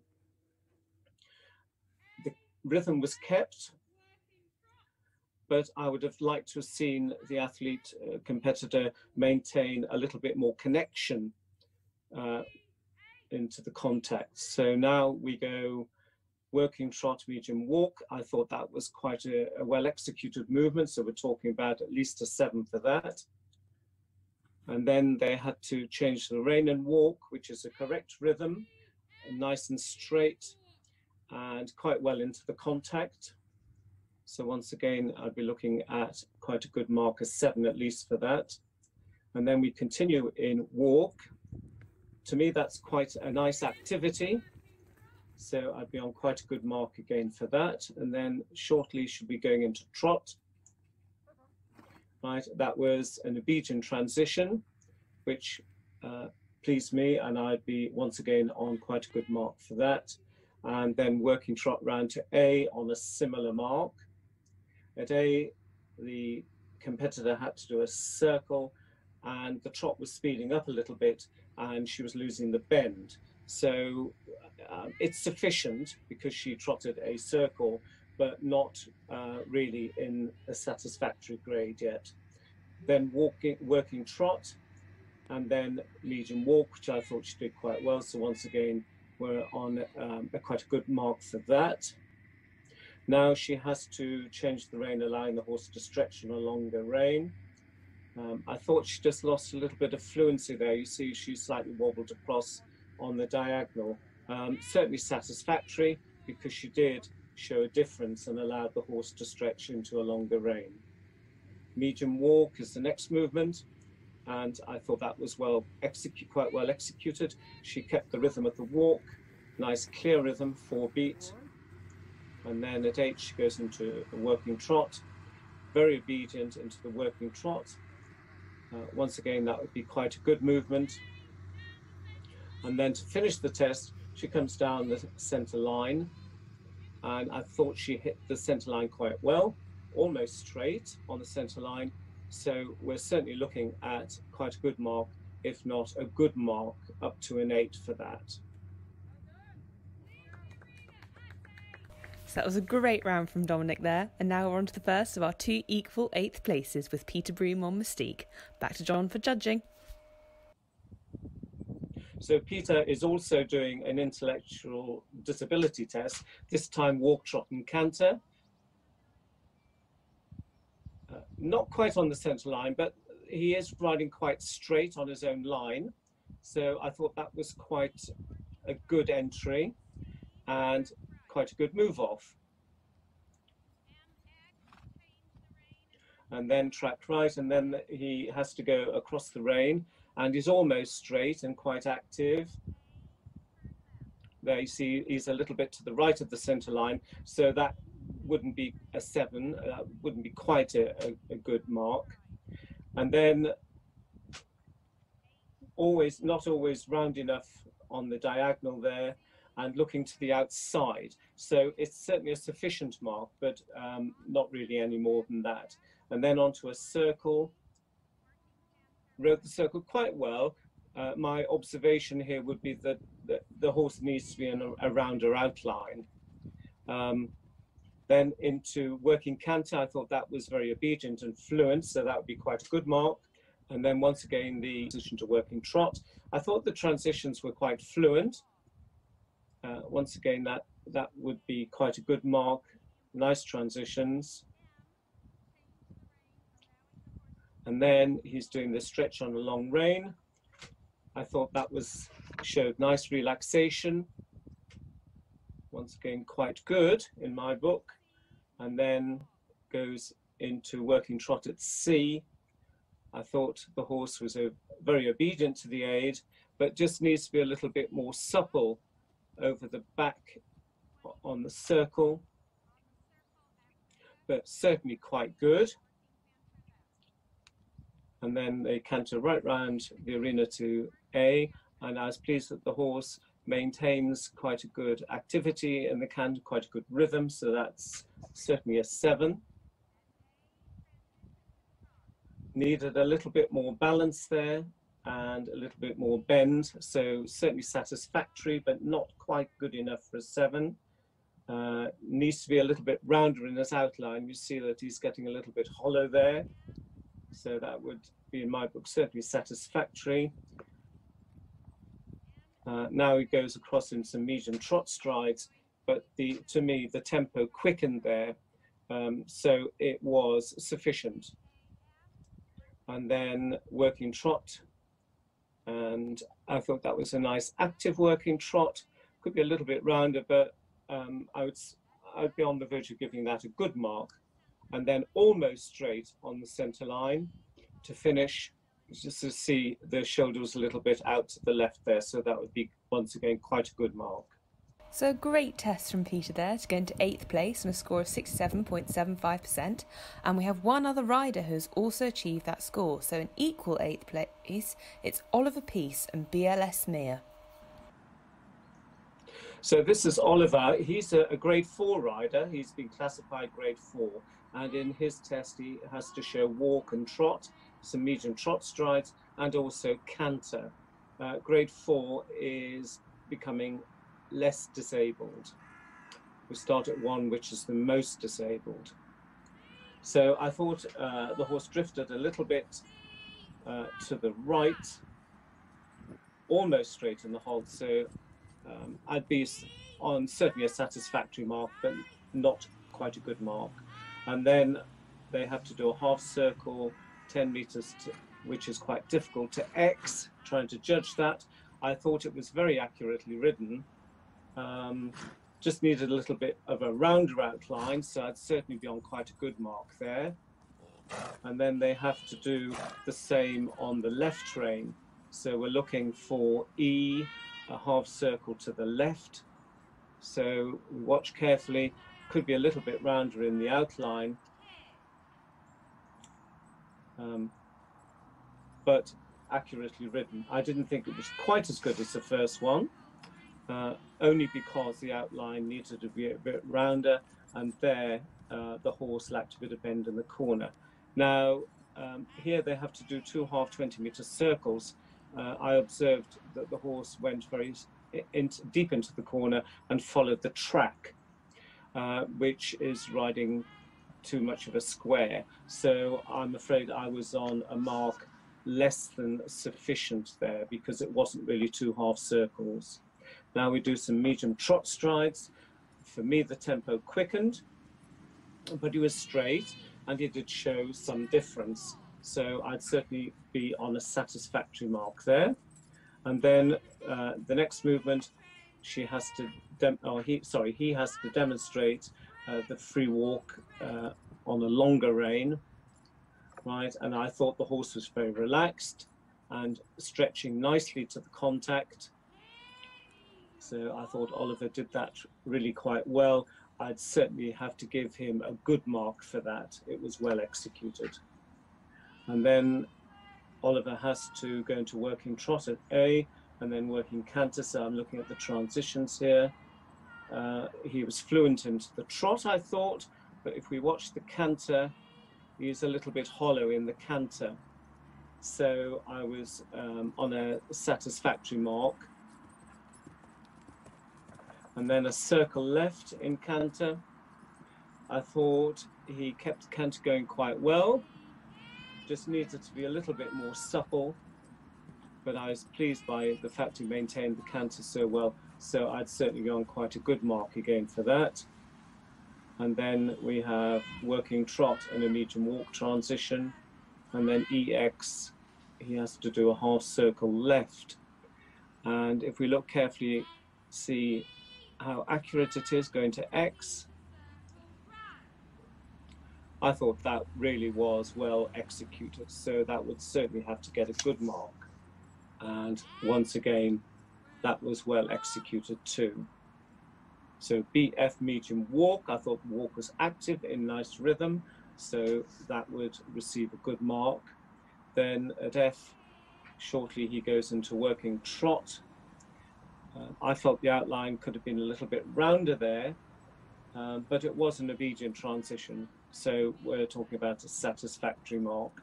And then at C, circle right, he kept the canter going, just needs a little bit more bend. And then at C, he has to go into working trot. And then once again, show some more medium trot strides, where I thought he could have shown a little bit more difference than that. So I'd only be able to find a satisfactory mark for that. And then he has to come down the center line. And what I really liked here was the fact that he was very good on the center line. So that would certainly have to be in the good category. And then if we look at his halt, well, that was very good indeed. Just slightly above the bit, but you know, very straight, very square from where I am. So that pleased me immensely. So what a beautiful horse and what a beautiful test from Oliver Peace and BLS Mere. And now we move on to our 7th place rider, Lizzie Bennett and Hamish. So Lizzie is a grade 6 rider. Grade 6 is not in FEI paradressage. It is for those riders who, for whatever reason, cannot be classified with their disability. So they have a separate grade all to themselves. Walk, trot, canter, and Lizzie is doing the walk, trot test. So she doesn't have a halt there, but I thought she was quite straight and active. So I'm looking at towards a good mark there. So at C, Lizzie has to track right and then turn right at B. So what I should be looking at here is whether the horse keeps the activity, which it does in a clear rhythm. My observation is that the horse could be a little bit rounder, but the quality of the walk gives me at least quite a good mark there. Now we have a halt for 4 seconds. Should be at X, it's a little bit after X, but the horse was obedient into the halt and almost square. So I would be on quite a good mark there. It should be a bit closer to X, she could have got a good mark. And then we proceed a medium walk. At A, Lizzie will have to do a circle left 10 meters. So I shall be looking carefully at whether the horse keeps the correct rhythm, keeps the activity on the circle, and also to a certain degree how accurate the circle is in its size and positioning. Well, to me, the circle just gets a little bit large here, keeps the activity, but would certainly be satisfactory, but not good enough, I don't think, because of the size for a 7. And then she goes on to a 20-meter circle, and before X has to go into working trot. So we're looking at the fluency of the transition.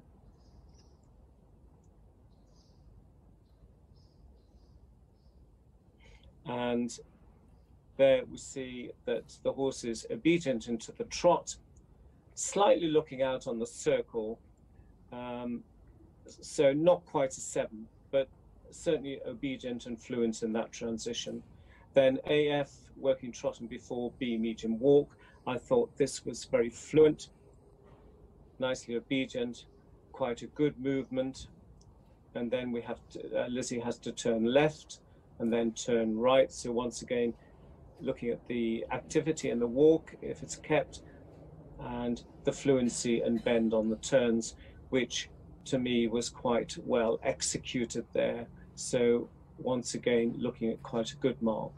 Then at C, Lizzie has to do a 10-meter circle again, this time to the right. So the same criteria come in. Will she keep the activity in the walk? And looking also at the amount of bend and the size of the circle. She was quite nice here.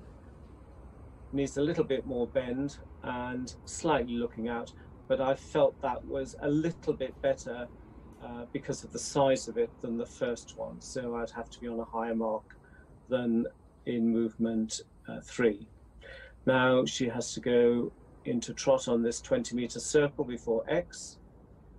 Once again, we look at the fluency and obedience in the transition and the activity in the trot when it happens and how much bend she has. Well, he's an obedient horse, obedient into trot, that pleased me, but what detracted a little bit was the fact that he is looking to the outside. So that would bring me down to satisfactory.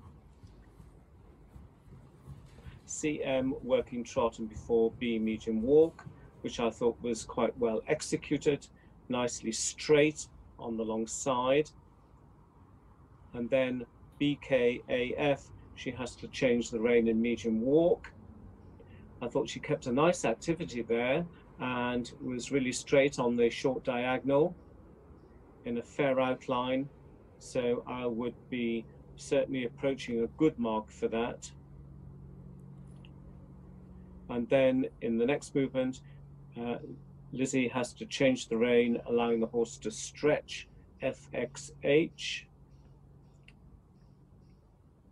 So I should be looking at whether the horse is nicely relaxed and whether there is a stretching. And I thought that was really quite well executed. You see the horse is relaxed. He keeps a nice relaxed walk and there is a clear stretching into a longer rein. That was nicely executed. Certainly quite good, if not a good mark there.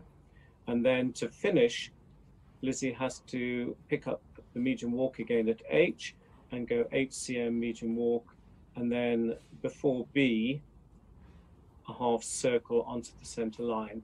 And we specify before B because it just gives her a little bit more opportunity to get together, not to have to concentrate too much on accuracy.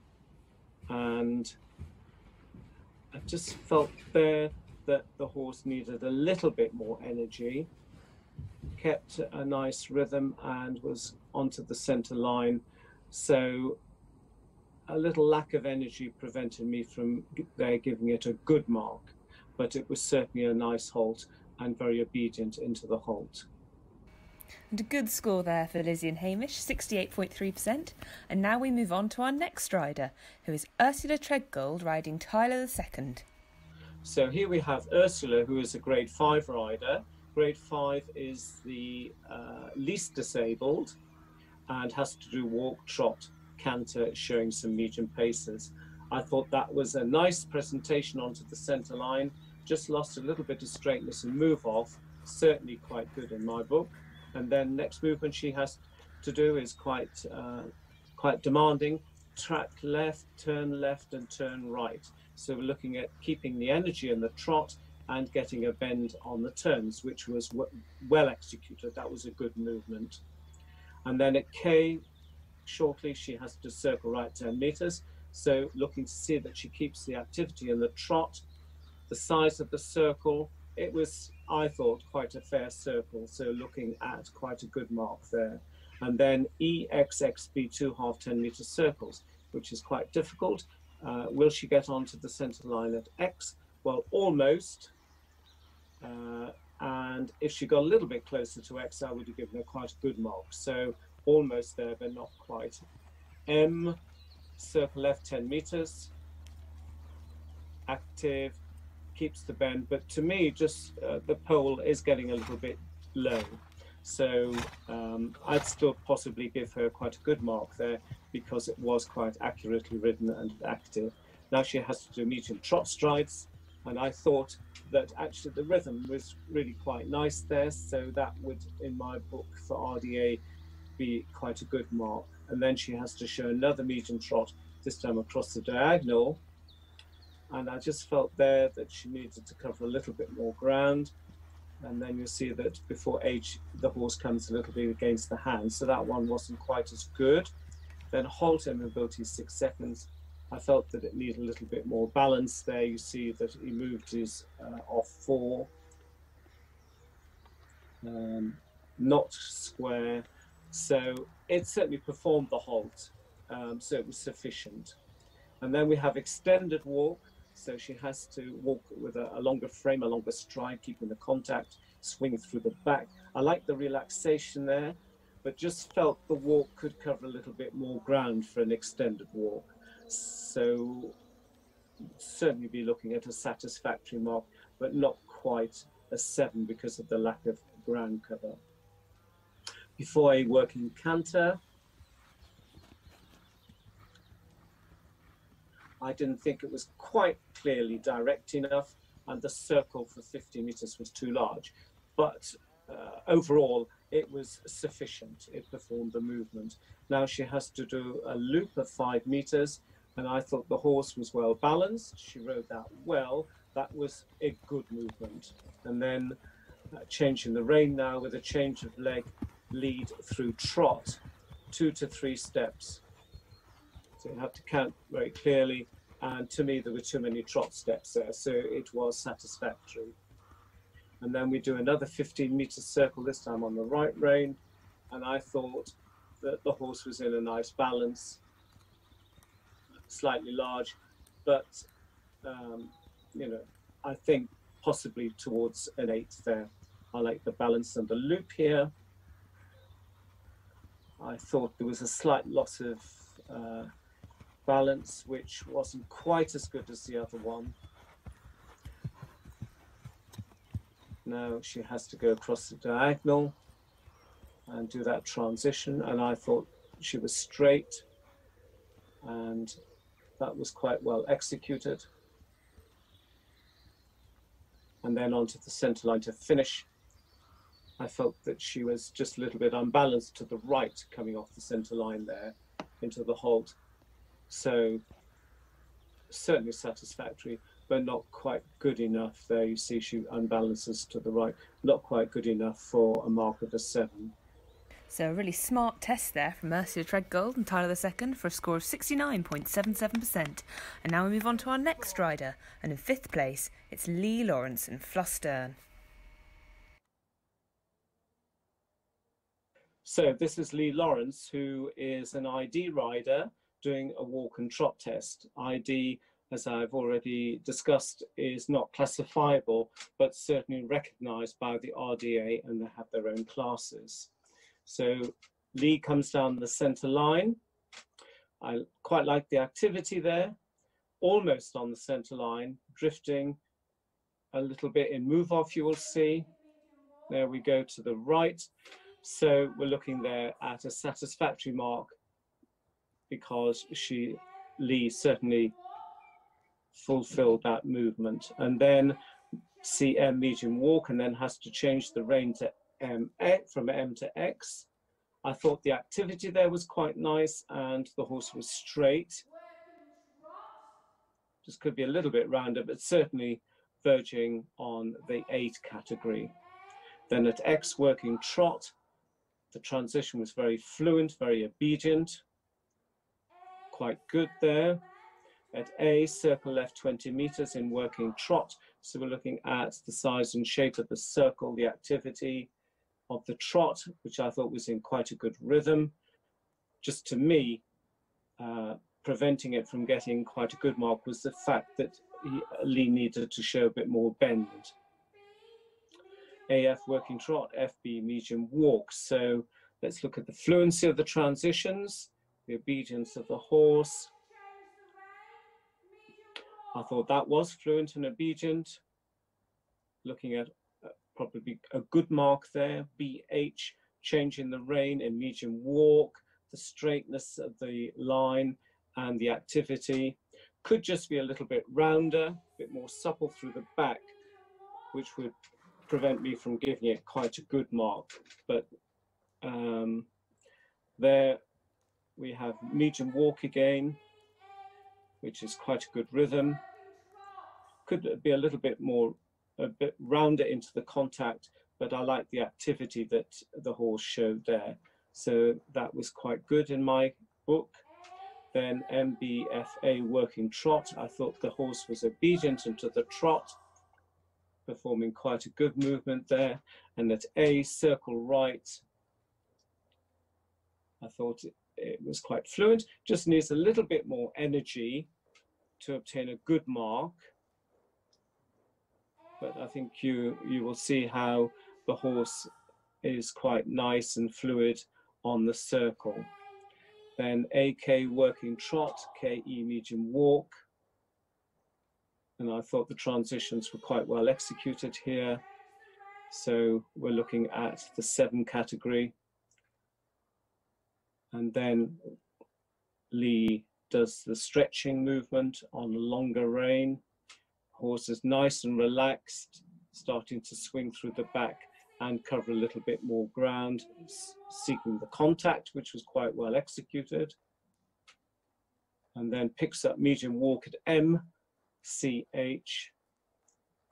Has quite a good rhythm in the walk, could be a little bit rounder perhaps, but I liked the activity, and he's showing a little bit of bend in the corners, so that was quite well ridden. HEKA working trot to finish. Quite fluent, but just needs a little bit more energy in the trot to obtain a good mark, but certainly that was quite well executed. Then coming down the center line, just a little bit right at the center line, but straight on his own line and quite a good halt to finish. So I would perhaps be looking at a 7 there for the finish. So that was Lee Lawrence and Flustern going into 5th place with our first score of over 70% in this competition. And now on to our 4th place rider, Sophie Alice Pearman and Carnival Red. So this is Sophie Alice. She's a grade 6 rider, which, as I've explained before, is for non-classified riders. And she's doing the walk, trot, canter. I felt she lost a little bit of balance down the centre line. You see that we're looking at a video from the side, so we get a little bit of a different view here of the horse. Then has to working trot around the arena to A. Quite a nice activity, quite nice from the side, this horse, so on quite a good mark there. And then has to change the rein in working trot. And it's interesting seeing the horse from the side for a change. Here the horse is active and straight, so would be looking at a good mark for that, an 8. And then working trot round the arena to A on the right rein. Once again, I felt the horse has nice activity, a very clear trot rhythm, looking at, again, a good mark. And then at A, commencing a circle right 20 meters, and then into working canter. So looking at the size and shape of the circle and the fluency and obedience of the transition, once again, I thought that was good. Performing a nice test so far. And then she has to canter around the arena, and we'll be looking at the transition to trot between B and F. I felt that she lost just a little bit of balance there, which will prevent me from giving it a good mark, but it was certainly quite good. And then K medium walk, and then we're looking at turning right and turning left here, and then at M working trot. I felt the horse was just a little bit unsteady after E in the walk, so that would bring me down to a satisfactory mark. And then when she gets to C, she will circle left 20 meters, and then as on the right rein, she will go into canter. My observation here is that she goes a little bit too deep into the corners for a circle, so I would have to deduct a point there, and it wouldn't be quite as good in my book as the first circle. Then she canters round the arena and between B and M working trot, and I felt she was a little bit early to trot there when we come to it. There you see that she was just a bit early in that transition, so that was only just satisfactory. And then C medium walk, and then she has to do the stretching HB on a short diagonal, which is a little bit more difficult. The horse is relaxed, but I'd just like to see a little bit more stretching. So we're knocking at the door of a 7, but not quite. And then for the final movement in to trot at F and down the center line, obedient in that transition. So we'll be able to see just how square she is from the side, which is an interesting view, as I've said. So G, she has to do a halt. And there you see that she's almost square. So well done there to Sophie Alice Pearman and Carnival Red, who've achieved a score of 71.76, which puts them into 4th place. And now, moving into our top 3, our next rider in 3rd place is Cassia Amelia Dudek-McGee, riding Carriage, Queen of Hearts. So Cassia is an intellectual disability rider, and this time she is doing a walk, trot and canter. So looking at the working trot, the activity, nicely into the halt and nicely off in the move off. So that would have to be a good mark. And then C track right, MX, she has to change the rein and then go onto the center line. So that's quite a difficult movement for her to get onto the center line at X, which she does really well. So you'd have to be looking at least a good mark there. And then A turn left, and then show some medium trot strides, 3 to 7. We don't specify exactly how many for the intellectual disability riders. And there was a difference, but to me, for a 7, it would have needed a bit more balance. At C, she has to circle right, and on the circle, go into canter between X and C. So quite a good circle, I felt. Look at the obedience in the transition. That was good. So well done, Cassia. You would have to get an 8 for that. And CMBFA, working canter, she maintains quite a good balance there and keeps the activity going. So we're looking at a good mark at A. The transition to working trot was quite good. And then K medium walk, KE medium walk. I thought that was quite well executed. And then she has to change the rein, allowing the horse to stretch. And I thought the horse showed nice relaxation here. Just needs a little bit more ground cover and over track for a good mark. Now she has to get onto a circle at C and see if she performs a nice shape. You see here that though, unfortunately, she's going a little bit too deep into the corners for a circle. So we wouldn't be able to give that a quite good mark. It would be satisfactory. And then when she gets back to C, she goes around the arena, HEKA.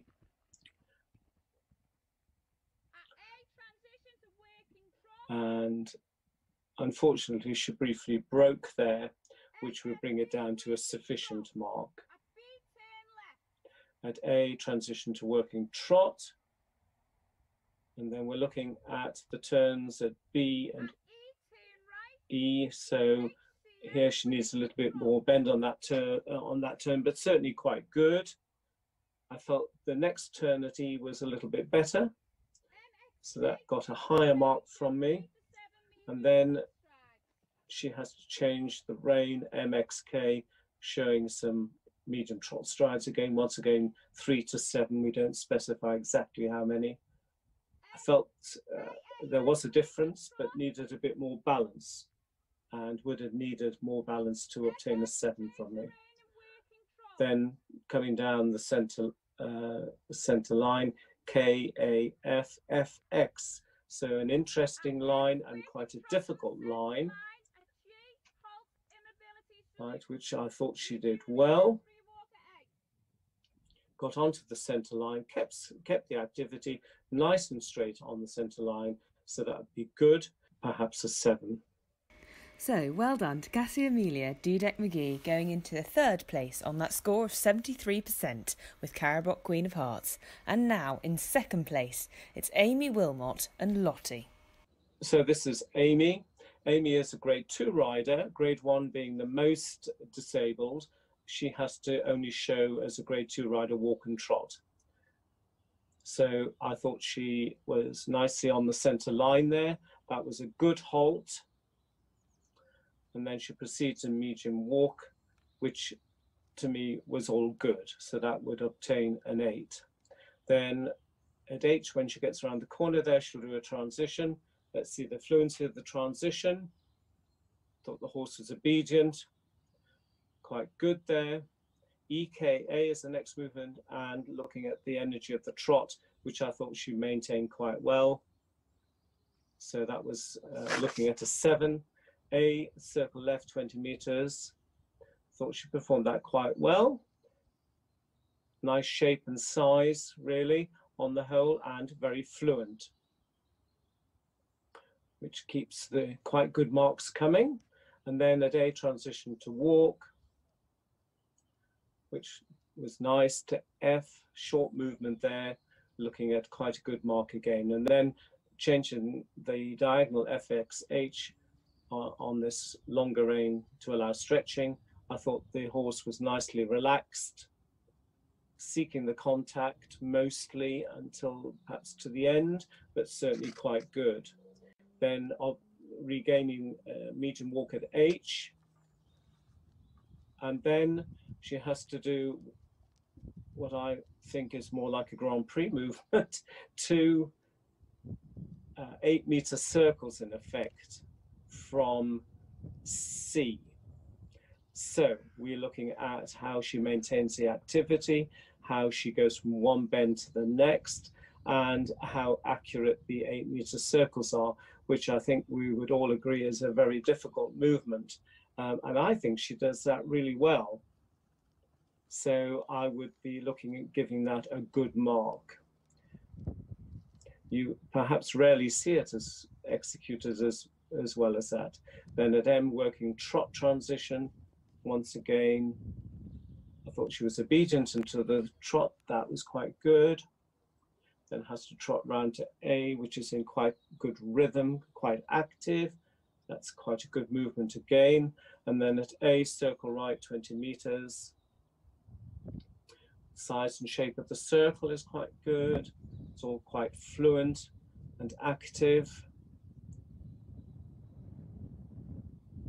Just needs a little bit more connection perhaps for a good mark. Then to A, medium walk, and then once again she has to go across the diagonal showing stretching on this rein. So looking at the relaxation, which is quite nice. I felt this time the horse could have stretched a little bit more into the contact, so it wasn't as good a mark as the first time. And then at C, she will have to repeat the 8-meter circles, the Grand Prix movement. So looking at, once again, keeping the activity, going from one bend, left bend here, changing the rein to the right bend, the size and shape of those 8-meter circles. And 8 meters is, of course, a very difficult size, really, to estimate. But I think, like the first one, she keeps the activity nicely. She goes from one bend to the next and performs a very accurate movement. So we'd have to give that at least a good mark. Then nearly to finish at H, working trot round the, change the rein, EF, cross the short diagonal. I felt here that to obtain a quite good mark, she could have had a little bit more connection. So I'd be between satisfactory and quite good there. And then down the center line, she got onto the center line really well, very straight, and keeps the activity and does a really good halt. So you'd have to give that at least a good mark. So that was Amy Wilmot and Lottie scoring 73.42% to go into second place. And now, the winner of the Virtual Windsor Riding for the Disabled Association Dressage Challenge, supported by players of People's Postcode Lottery, with prizes kindly provided by Witchanger.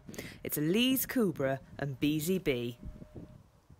Right, so the top mark in this class was achieved by Elise, She is a grade 6 rider, and grade 6, as I've already explained, are for those riders who cannot for some reason be classified. This time we have a competitor who's doing walk and trot, no canter in this test. So coming down the centre line, there isn't a halt here, but I thought the activity was quite good and almost straight. So we're looking at between quite good and a good mark there. Then track right, B, we have a turn right, so we're seeing if she can keep the activity of the steps and looking at the bend and direction in the turn. So there, keeps the activity, nicely bent on the turn, so that would have to be a good mark. And then at X, halt 4 seconds. EKA, proceed in medium walk, nice activity there. And then at A, in the same movement, Elise will have to do a 10-meter circle from A. And as we have seen before, the positioning of the circle is quite difficult. 10-meter circle from A. She has a nice activity there, and the shape and size of the circle to me look good. Nice rhythm, nice activity. The whole circle flows well, so that would have to achieve a good mark. And then she goes on to a 20-meter circle this time and does the transition to working trot before X. Yes, she doesn't go into the corners, so it performs a nice size and shape of circle, obedient to trot. And there's a nice activity in the trot. She's maintaining the bend and size and shape of the circle, which would achieve a good mark. AF, working trot before B, medium walk. So once again, the fluency of the transitions, which was good. Then B, turn left. So we're looking at the direction of the turn and the bend. E, turn right. What I liked here was the maintenance of the active steps and very fluent turns. So once again, I would give that willingly a good mark. C, now on the right range, she does that 10-meter circle this time. So let's see how she maintains the activity of the walk, size and shape of the circle, how much bend, all have an influence on the mark here. And to me, that is all good.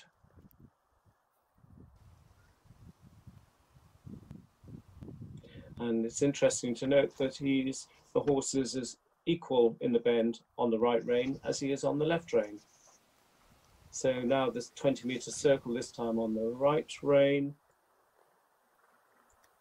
Looking at the bend and the size and shape of the circle, the fluency of the transition. And that, to me, is all good again. And then CM, working trot before B, medium walk. Could be just a little bit more supple and fluent in the transition, so almost a good mark. BKAF, she has to change the rein in medium walk.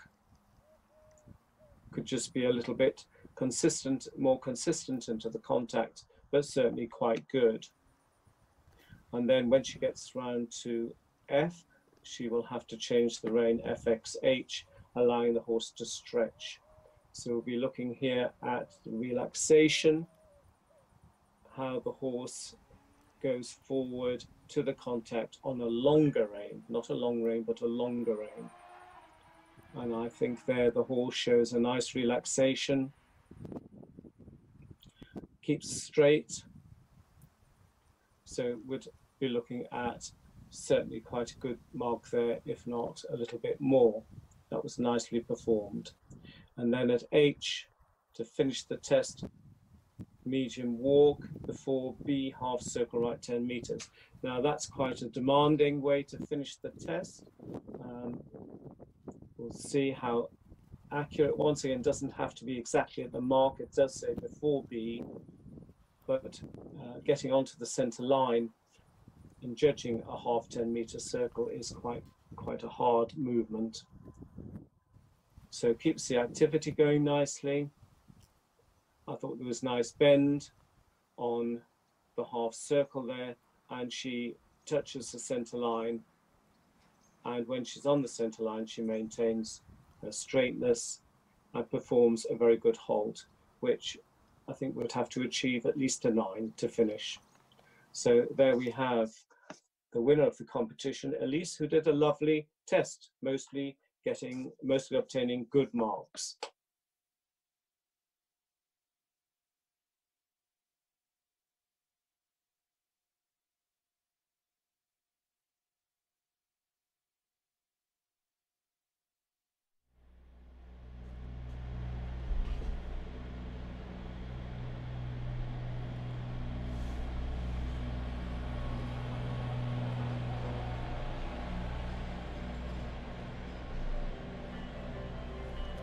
Well, fantastic to see those riders of the Riding for the Disabled Association. Don't forget that wonderful cause, that great charity. They are trying to get those doors back open. They're trying to support the communities where their centres are based. So get onto their website and have a look at how you can help, because, you know, like everyone else, they have been affected by COVID and they need those funds because they've still got the vets bills, they've still got to look after those horses, even if some of the groups are still closed down due to the pandemic that's going on and affecting everybody at the moment. So anything you can do to help would be greatly appreciated. And if you want to find out any more information, you can head along to rda.org.uk/donate. But they've got the resilience campaign, it is running, and it is aiming to respond, rebuild and help them recover from lockdown as well. It's been an incredible first day and we're not quite finished yet. William Whittaker, you know the name, he's a show jumper, part of the Whittaker dynasty, someone we see on a regular basis in the Castle Arena at the Royal Windsor Horse Show every single May. He's been coming there for years now, and we've been down to his base now. He's based back on his parents' farm, and we spent some time with him. So over the next 3 days you're going to get a real insight to, you know, who William Whittaker is, what he's like as a dad and a husband, and mostly a competitor. He's going to be giving you a real insight to, you know, what he does with his horses at home. You can have a little look around, and today it's all about the course walk, and of course those course walks are just so important. To find out why, well, let's hand it over to William Whittaker. The Whittaker family tree can be confusing, but the genetics involved seem to bring masses of talent and natural feel. William Whittaker returned from the USA earlier this year and has since re-established a great base with a stunning backdrop on the family farm. Each day during Virtual Windsor, we'll be dropping in on Will to get some training tips as well as an insight on what it's like to be a Whittaker. In this first instalment, Will explains how important it is to walk the course and understand the questions asked by the course designer, no matter what level you ride at. I like to go in the ring with a plan of what I need to do. The earlier I can walk the course, the better. Sometimes you don't have that time if you're early to go in the class. The bigger the competition, the more you would walk the lines, because the longer lines, because the time allows are tight. So if you end up having an extra stride anywhere on the course, it can cost you a time fault. So I think sort of at 5-star championship level, you would find yourself walking 8s, 9s, maybe even 10 stride distances, because you know if you have if it's an 8 and you just happen to have a 9, if it feels better, there's a good chance you'll get a time fault. But if I was to say a number for sort of national level, I would say 6 or 7 stride distances would be the maximum that I'd walk. When I'm walking a distance, I do it the simple way. I do two of my paces for where the horse lands, and then 4 for every horse stride, just because I'm not very good at maths, and if I start thinking in yards and feet and inches, oh my goodness, confuse myself, don't know whether I'm coming or going. When I'm walking the course, I do compare notes with other riders, especially ones that I think are better than I am. And it's always good to have people to talk things through with. And you know what it's like with courses. Sometimes you can walk some distances and they ride totally different. So in that respect, it's an advantage to go later on in the class, because the earlier ones going and make the mistakes, and you can kind of learn from that and adapt your plan. So when I'm walking for the first round, I do now walk for the jump off as well. Just similar reason that I was saying before, that you can walk distances, you walk in lines where in a jump off you think you might be able to get one less down some lines that you wouldn't know if you didn't walk that distance. But it's something that I've just started doing more recently. I didn't really like to do it when I was younger, kind of a bit of a superstition reason that you're thinking, oh, I might not get in the jump off, so if I'm walking it, I'm tempting fate a bit. But I had to just kind of forget about that, walk my course so that if I was in the jump off, I knew exactly what I was doing. There's a few different types of line that we need to walk. Let's go have a look at some of them. So here we've got a two-stride double with a vertical coming in and an oxer coming out. That's quite important to take note of that when you're walking a double, because if you've got an oxer coming in, your horse will make a bigger jump, which will make the distance a bit shorter. Or if you've got a vertical coming in, your horse will land a little steeper, and the distance will be a little bit longer. So I'll start off by I'll show you how I walk my doubles usually. So I do 2 strides for this is where I would roughly say that the horse would land.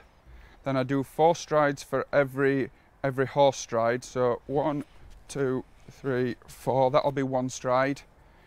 1, 2, 3, 4. That'll be 2 strides. And then roughly this is the distance, especially at this height. If I was jumping the double bigger, I'd give the horses a little bit more distance, but when it's small like this, I don't want to have to push the horse too much, so I have it set a little bit shorter, and that's about the distance that I would want to be taking off to the jump, which is about 1.5 to the oxer. So as I said, at this height, I have it set a little bit shorter, but as I go bigger, I give the horses a bit more room inside. So the next line we've got to walk is what we'd know as a dog leg. We have a vertical here with a water tray underneath it, down to the oxer there in the corner. It's important, I think, when you are training at home, not just to have fences in easy places, not just in straight lines all the time. Your horses need to learn that everything's not just going to be straight in front of them. They sometimes have to do turn backs, they have to do dog legs, and it's good to practice that at home if you can, so that they're prepared for it when they get to the show. So 1, 2, this is where I would be expecting the horse to land. 1, 2, 3, 4, 1 stride, 2, 3, 2 strides, 1, 2, 3 strides, 1, 2, 3, 4 strides, 1, 2, 3, 5 strides. So there I'd know that in a nice rhythm of canter, nice jump at the water tray in the middle, then ride a nice line middle to middle, that it should be a pretty even 5. So the final line we'll be walking is an oxer vertical related distance in a straight line. It can, a little bit like we said with the double, it can vary with whether you've got an oxer at the first part to a vertical or a vertical to an oxer. So that you have to take into account when you're walking the distance. 1, 2, this is where I think the horse will be landing. I'll also take into consideration that this is an oxer and we're going to have a slightly bigger jump over and land a bit further out. So 1, 2, 3, 1 stride, 1, 2, 3, 2 strides, 1, 3, 3 strides, 1, 2, 3, 4 strides, 1, 2, 3, 5 strides, 1, 2. So again, nice 5 stride distance, a little bit different to the dog leg. With an oxer at the beginning, you would have to be wary that this didn't become too short, that you was not going too quick at the vertical. So how I would ride this, I'd have a nice even canter around the corner, not to over jump the oxer, because I don't want to make this distance too short for my horse. Nice even canter around the turn, nice jump over the oxer, then just sit up and let the vertical come to me on the 5 strides. Well, Fantastic to hear there from William Whittaker, of course, one of the best up-and-coming show jumpers in the UK, riding, right up at that top level of international sport. And we've got so much still to see tomorrow and, of course, Sunday. So if you haven't already, make sure you share this with all your groups, all your friends, and make sure you come back and join us tomorrow. We're going to be here from 1 p.m. local time. From memory, I think that's about 5 o'clock if you're on the east coast of the US. Or that's the west coast. It's 8 a.m. on the east coast, 10 p.m. in Australia, and 2 p.m. in Europe. It's all very confusing, but wherever you are in the world, make sure you come back. We've got equitation to come, we've got Pony Club dressage still to come, lots of showing to look forward to as well. But a huge thank you to everybody who has been getting in touch throughout the day. Make sure you come back and join us. If you're going out somewhere today, good luck if it's a show. Have a nice time if it's not.